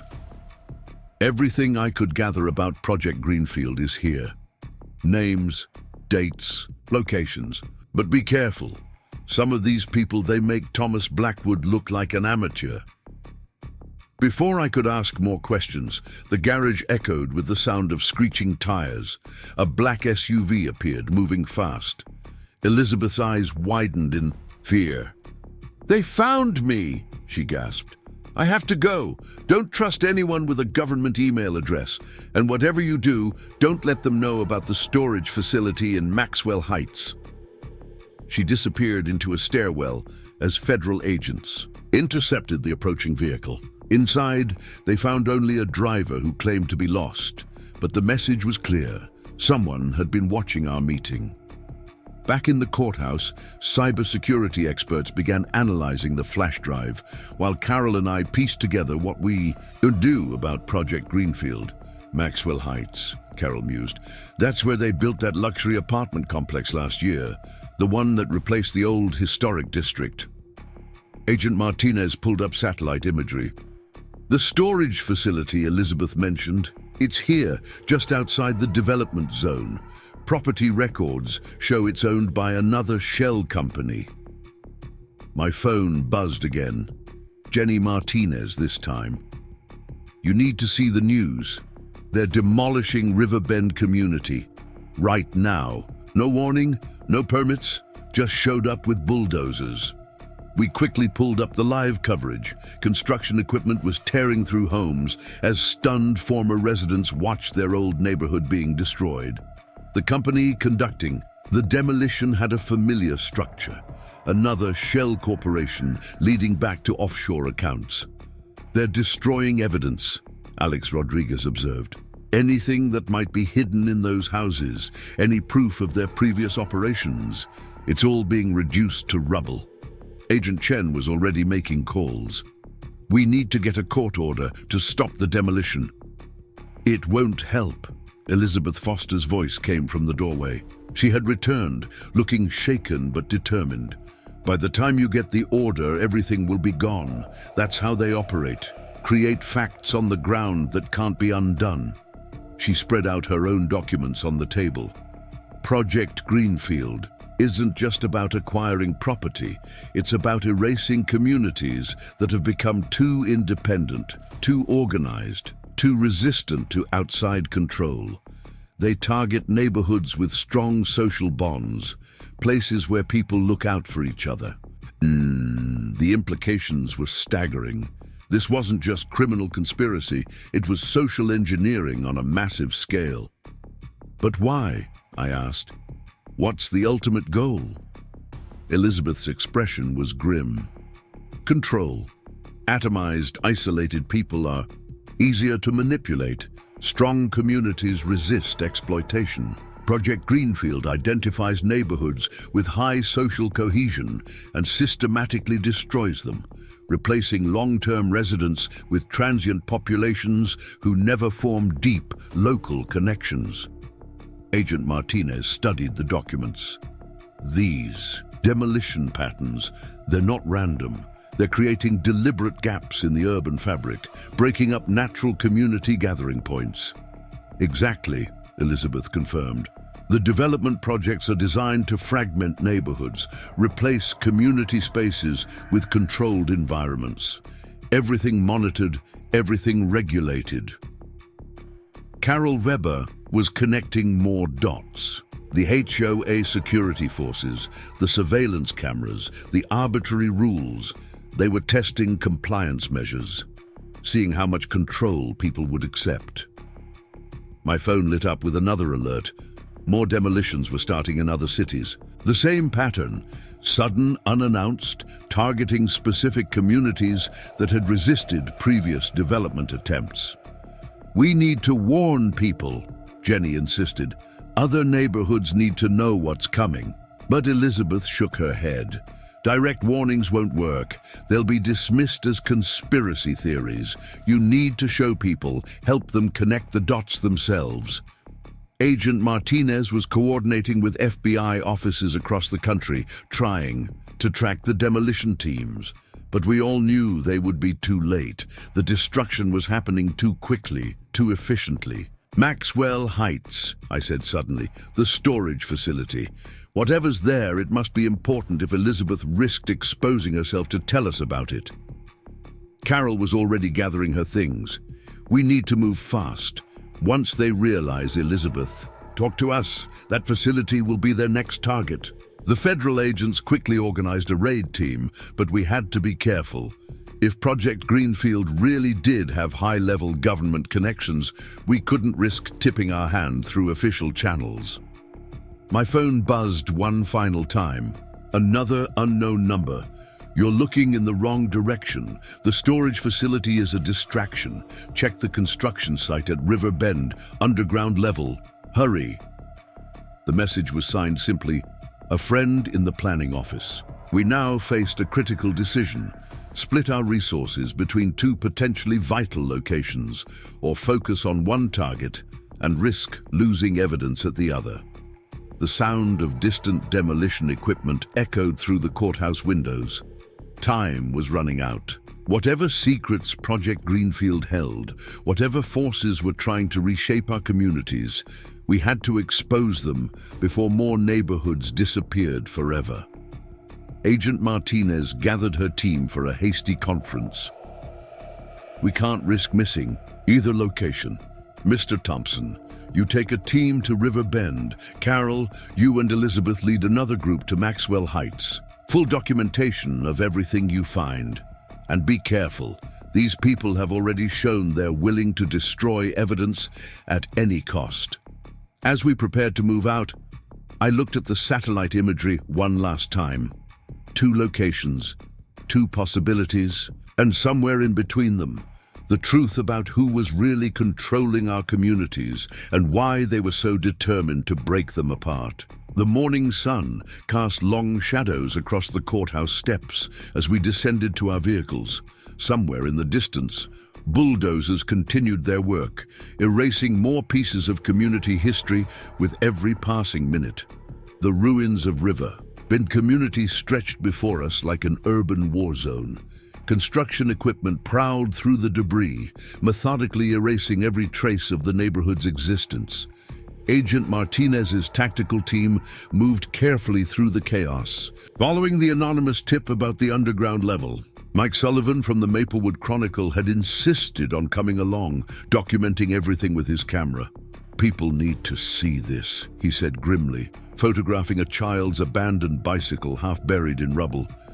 "They need to understand what's really happening to these communities." A construction foreman approached, waving official-looking papers. "This is a restricted area," he announced. "Demolition in progress. You need to clear out immediately." Agent Martinez held up her FBI credentials. "Federal investigation. Your demolition is now suspended pending evidence collection." The foreman's hand moved to his phone, but Agent Martinez was faster. "Call whoever you want," she said coolly, "but interfering with a federal investigation is a felony. Your choice." While they argued jurisdiction, I noticed something odd about the demolition pattern. The equipment wasn't just destroying buildings, it was focusing on specific locations, almost like they were searching for something. "Over here!" Steve Chen called out. He had accompanied us to help identify structural anomalies. "This foundation, it's different from the others. Deeper reinforcement, specialized materials." Ground-penetrating radar confirmed it. Beneath the demolished house lay a substantial underground structure. But before we could investigate further, the demolition equipment suddenly roared to life. All of it at once, moving with clear purpose toward our location. "They're automated," Steve realized, studying their movement patterns. "Remote-controlled. Someone's trying to bury whatever's down there." Agent Martinez's team scrambled to secure the area, but the machines kept coming. Whoever was controlling them had override codes that bypassed manual shutdown attempts. My phone buzzed. A text from Carol's team at Maxwell Heights. "Storage facility empty, recently cleared out, but we found something else. Maps, hundreds of them, all marked with the same pattern we saw in Willow Creek. They're planning to do this everywhere." A distant explosion rocked the ground. One of the demolition machines had struck a gas line, sending flames shooting into the air. The fire department arrived quickly, too quickly, almost like they'd been waiting nearby. "Look at their trucks," Mike Sullivan said suddenly, zooming in with his camera. "Those aren't city markings. They're private contractors. Same shell company. Structure as everything else." He was right. These weren't real firefighters. They were part of the cover-up, using the emergency response as an excuse to flood the area and destroy evidence. But they hadn't counted on Steve Chen's engineering expertise. He had already identified a maintenance access point to the underground structure, hidden behind what remained of a garden shed. "We need to move now," he urged. "Before they can fill it with water." Agent Martinez split her team, half dealing with the fake firefighters, half accompanying us below ground. The access tunnel was narrow but well-maintained, leading to a heavy security door with modern electronic locks. My phone lit up again. Jenny Martinez had been monitoring wireless signals in the area. "Massive data transfer in progress," she reported. "Something down there is uploading files. They're trying to clear their servers remotely." Steve examined the security panel. Standard corporate system. Same one they used in the HOA patrol office. He smiled slightly. They never changed the master codes. The door clicked open, revealing a climate-controlled server room. Dozens of computers were running at full capacity, systematically erasing their hard drives. "Stop the deletion," Agent Martinez ordered, but it was too late for most of the data. Only 3 servers remained active, still processing their deletion commands. That's when we heard it, voices echoing from a connected room.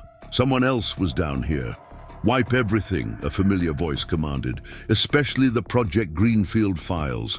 Nothing can trace back to the primary investors." Robert Wilson. He must have made a deal with the prosecutors to avoid jail. Time. Now he was helping clean up loose ends. Agent Martinez signaled her team to move in, but Robert had other plans. The sound of rushing water filled the tunnel. They were flooding the facility. "Everyone out!" Steve shouted, but I noticed one of the active servers had a familiar label. HOA Property Records. The same server that had contained evidence of their previous operations. Making a split-second decision, I grabbed the server's hard drive, while Steve and Agent Martinez's team covered our retreat.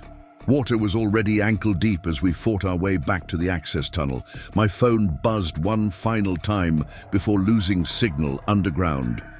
Maxwell Heights storage facility just exploded. Carol and Elizabeth are safe, but everything's gone. We emerged into chaos. The demolition equipment had gone into overdrive, tearing through everything in sight. The fake firefighters were pumping water into every opening they could find, trying to destroy any remaining evidence. But they were too late. The hard drive we'd recovered was intact, and more importantly, we had caught Robert Wilson in the act of destroying evidence. His deal with the prosecutors would be voided. As Agent Martinez's team secured the scene, Mike Sullivan was already broadcasting live. "Federal agents have uncovered what appears to be a command center beneath the demolished River Bend community," he reported. "Sources say this facility was used to coordinate similar operations across multiple states." My phone regained signal, flooding with messages. Carol's team had found more than just maps at Maxwell Heights. They had discovered documentation of Project Greenfield's true purpose before the explosion destroyed the facility. "It's not just about property," Carol texted. "They're using AI and data analytics to identify and target communities that show strong social cohesion. Any neighborhood where people might organize effective resistance gets marked for destruction." The implications were staggering. This wasn't random development. It was systematic community dissolution, using technology to identify and eliminate pockets of potential resistance to corporate control.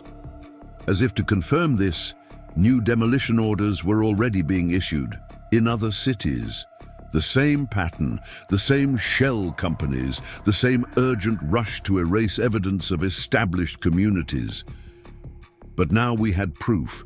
Between the recovered hard drive and the documentation Carol's team had photographed before the explosion, we could demonstrate the intentional nature of their operations. Agent Martinez was coordinating with FBI offices nationwide, trying to stop the wave of demolitions before more communities were erased. But we all knew we were racing against time. My phone lit up with another message from an unknown number. "Backup servers, Credit Union basement, 3rd and Main. Hurry!" Steve studied the message. That's the old Community Credit Union building. It closed last year when Blackwood's development plans were announced. More messages poured in. Residents from other targeted communities sharing similar stories, identifying patterns we hadn't seen before. The network of resistance was growing. The sound of helicopters drew our attention skyward. News teams were arriving, broadcasting the destruction of River Bend and the federal investigation live across the country. "They can't hide this anymore," Mike Sullivan said, still filming. "Too many people are watching now. Too many communities recognizing the pattern. But as we surveyed the ruins of River Bend, we knew this was just the beginning. Project Greenfield was bigger than Blackwood, bigger than corrupt HOAs and fraudulent security forces. This was about the fundamental right of communities to exist independently, to maintain their social bonds and collective strength. The recovered hard drive hummed in my hands, containing evidence that could expose everything. But would it be enough to stop the systematic destruction of American communities? And more importantly, could we get the truth out before more neighborhoods disappeared forever? Agent Martinez was already organizing transportation for the evidence. "We need to move fast," she insisted. "Once they realize what we've recovered, they'll try to discredit everything, make it look like a conspiracy theory." The demolished remains of River Bend stood as a stark warning. This was what happened to communities that resisted corporate control, but it was also proof of what they feared most. People working together, standing up for their neighborhoods, refusing to be erased. My phone buzzed with messages from Willow Creek residents, offering support and resources to help document and resist the destruction happening in other communities. The network was growing stronger every hour. The question was, could we expose the truth fast enough to save the next neighborhood on their list? And what would they do to stop us from revealing Project Greenfield's true purpose? The FBI's cybercrime lab hummed with activity as technicians worked to extract data from the recovered hard drive. Screens displayed fragmented code, partial databases, and encrypted files that painted a disturbing picture of Project Greenfield's true scope. "Look at these algorithms," Jenny Martinez pointed to a complex series of calculations. She had been brought in as a technical consultant due to her background in data analysis. They're not just targeting properties. They're mapping social connections, community gathering patterns, even informal support networks. Agent Martinez studied the data streams. They're looking for something specific. Every targeted neighborhood shows similar characteristics: high levels of social cohesion, strong community organizations, established resident networks. Elizabeth Foster appeared in the doorway, escorted by federal agents. Since the Maxwell Heights explosion, she had been under protective custody. "Those aren't bugs in their system," she said quietly. "They're features. The algorithm is designed to identify communities that might effectively resist corporate takeover." The screens shifted to display maps overlaid with glowing networks of connections. Each line represented relationships between neighbors, local organizations, community leaders. Areas with dense networks were marked for priority redevelopment. My phone buzzed with an urgent message from Steve Chen. "Emergency at the credit union. Need you here now." The old Community Credit Union building stood dark against the evening sky. Steve was waiting outside with Carol Weber, both looking concerned. "Someone tried to access the backup servers," he reported, "but they left something behind." Inside, federal technicians were examining a sophisticated electronic device connected to the building's power system. "It's a dead man's switch," one explained. "If anyone tries to access the servers, it triggers an electromagnetic pulse. Would have fried everything." Carol's expression was grim. "They're getting desperate, willing to destroy their own backup data to keep it from being exposed." My phone lit up again. Mike Sullivan sharing breaking news. The story of Project Greenfield was spreading, but so was the backlash. Corporate media outlets were already spinning narratives about conspiracy theories and anti-development extremists. "We need more than just data," Carol insisted. "We need human stories, real people explaining how these forced relocations destroyed their communities." Or as if in response, a familiar face appeared on the lab's screens. Thomas Blackwood giving an interview from federal custody. But something was wrong with the footage. "That's not live," Jenny realized, analyzing the video artifacts. Deepfake technology. They're using AI to make it look like Blackwood is discrediting our evidence. Agent Martinez was already making calls, trying to confirm Blackwood's actual location, but the damage was spreading. Social media was flooding with similar videos. Fake testimonials from supposed residents claiming the community destruction stories were hoaxes. Elizabeth studied the disinformation campaign with professional interest. This is their endgame protocol. When exposure is inevitable, flood the zone with synthetic doubt. Make the truth impossible to distinguish from fiction. But they had made one critical mistake. The AI they used for their deep fakes came from the same system that powered Project Greenfield's community analysis. The code signatures matched. "We can prove these are fake," Jenny explained, fingers flying across her keyboard. "The neural networks leave distinct patterns, same ones we found in the targeting algorithms." The lab erupted in fresh activity as technicians began tracing the disinformation campaign back to its source. But we had a more immediate problem. The credit union's backup servers were still vulnerable. Steve Chen examined the dead man switch again. "We might have one chance, if we can mirror the data without triggering the power sensors." It was risky. One wrong move and years of evidence would be destroyed, but we had no choice. More communities were being marked for destruction every day. My phone displayed a new message from an unknown number. "You're looking at the wrong servers. Check the basement archive room, behind the old vault. Hurry." Carol recognized the number. "That's from my old clerk at the courthouse, the one who first noticed patterns in property transfer cases." The archive room was exactly where our mysterious ally had indicated. Behind the heavy vault door, hidden by filing cabinets, we found another server rack. This one was different. Older technology, predating Project Greenfield. "These are the original planning documents," Elizabeth breathed, examining the data. "From before they developed the AI system, back when they were manually identifying communities to target." The files revealed a shocking truth. Project Greenfield hadn't started as a technology program. It began as a systematic study of how communities resist corporate control. The AI was developed to scale up what they had already learned about destroying neighborhood solidarity.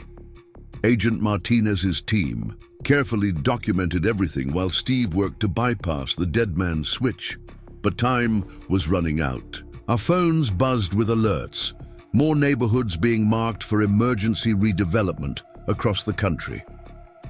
"They're accelerating their timeline," Carol observed, "trying to eliminate as many strong communities as possible before we can expose the full truth."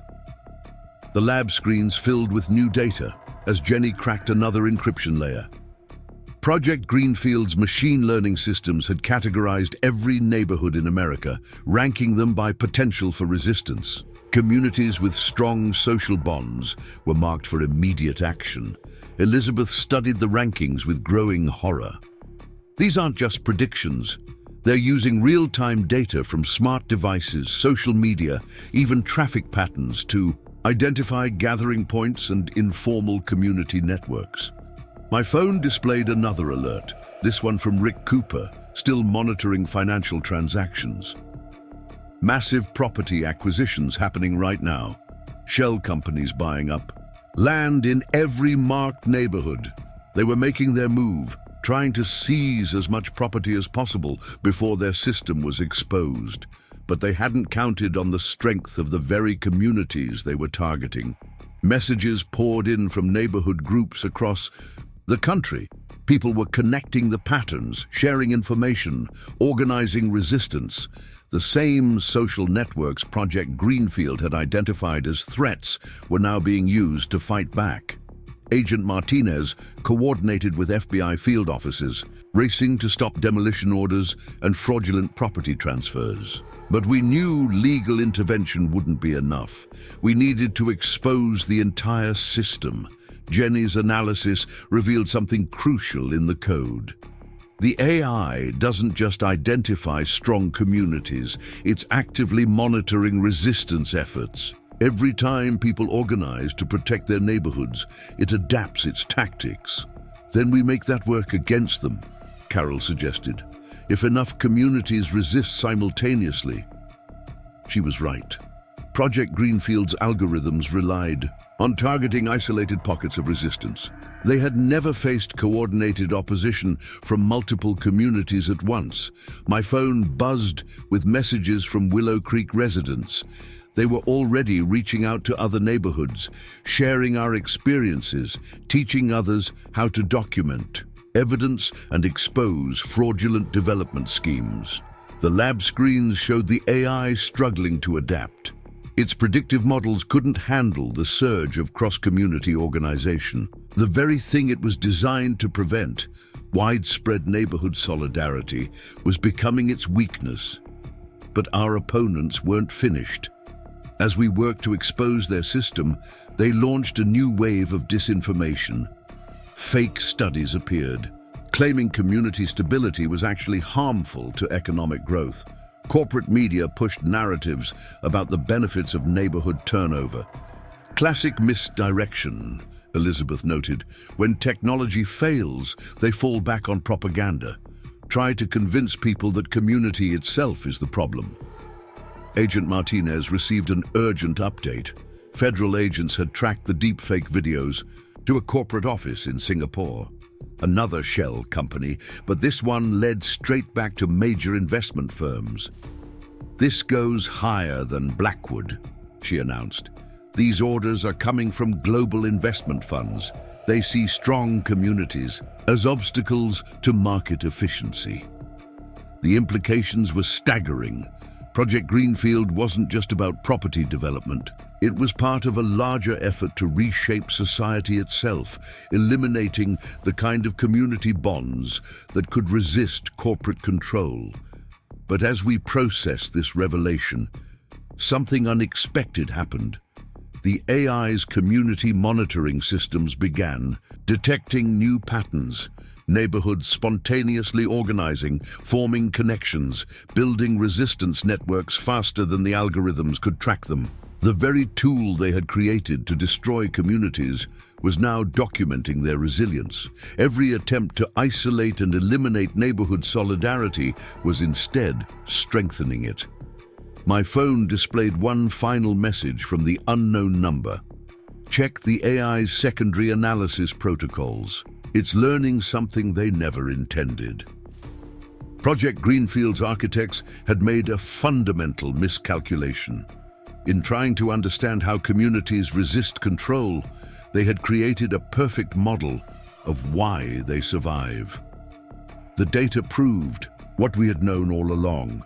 The strength of neighborhoods lies in their human connections, not in property values or development plans. Now we just had to make sure everyone else saw the truth before more communities disappeared forever. The national news networks all carried the same breaking story. Project Greenfield's complete database had been decrypted and released to the public. Every targeted neighborhood, every shell company, every corrupted official exposed in full detail. The artificial intelligence that had been designed to destroy communities had instead documented their systematic assault. Thomas Blackwood watched the coverage from his federal detention cell, his empire crumbling in real time. The investment firms behind his operation were frantically trying to distance themselves, but the evidence was undeniable. Their algorithms had meticulously recorded everything. In Willow Creek Estates, we gathered in the community center, not for another emergency meeting, but for a celebration. My garden was finally planted, tomatoes and peppers stretching toward the sun without fear of fake security patrols or fraudulent violations. Jenny Martinez had transformed the HOA's former surveillance system into a community information network, helping other neighborhoods identify and resist similar takeover attempts. The cameras that once monitored our movements now watched for actual threats to residents' safety. Carol Weber stood at the podium, addressing not just our community, but representatives from neighborhoods across the country. What they never understood, she declared, was that true community can't be calculated or controlled. Every attempt to break us apart only made our bonds stronger. The screens behind her displayed real-time updates from other communities fighting back against corporate takeover attempts. The same technology that had been used to target strong neighborhoods was now being used to protect them. Steve Chen had worked with federal technicians to reverse engineer Project Greenfield's prediction models. "Look at this," he explained, pointing to flowing data streams. "Every time they destroy one community gathering point, 3 more appear. People are naturally rebuilding their connections, stronger than before." Elizabeth Foster, no longer in protective custody, shared documents revealing the full scope of the conspiracy. Investment firms had spent billions developing systems to identify and eliminate community resistance to corporate control. But their own data now proved that neighborhoods couldn't be reduced to algorithms.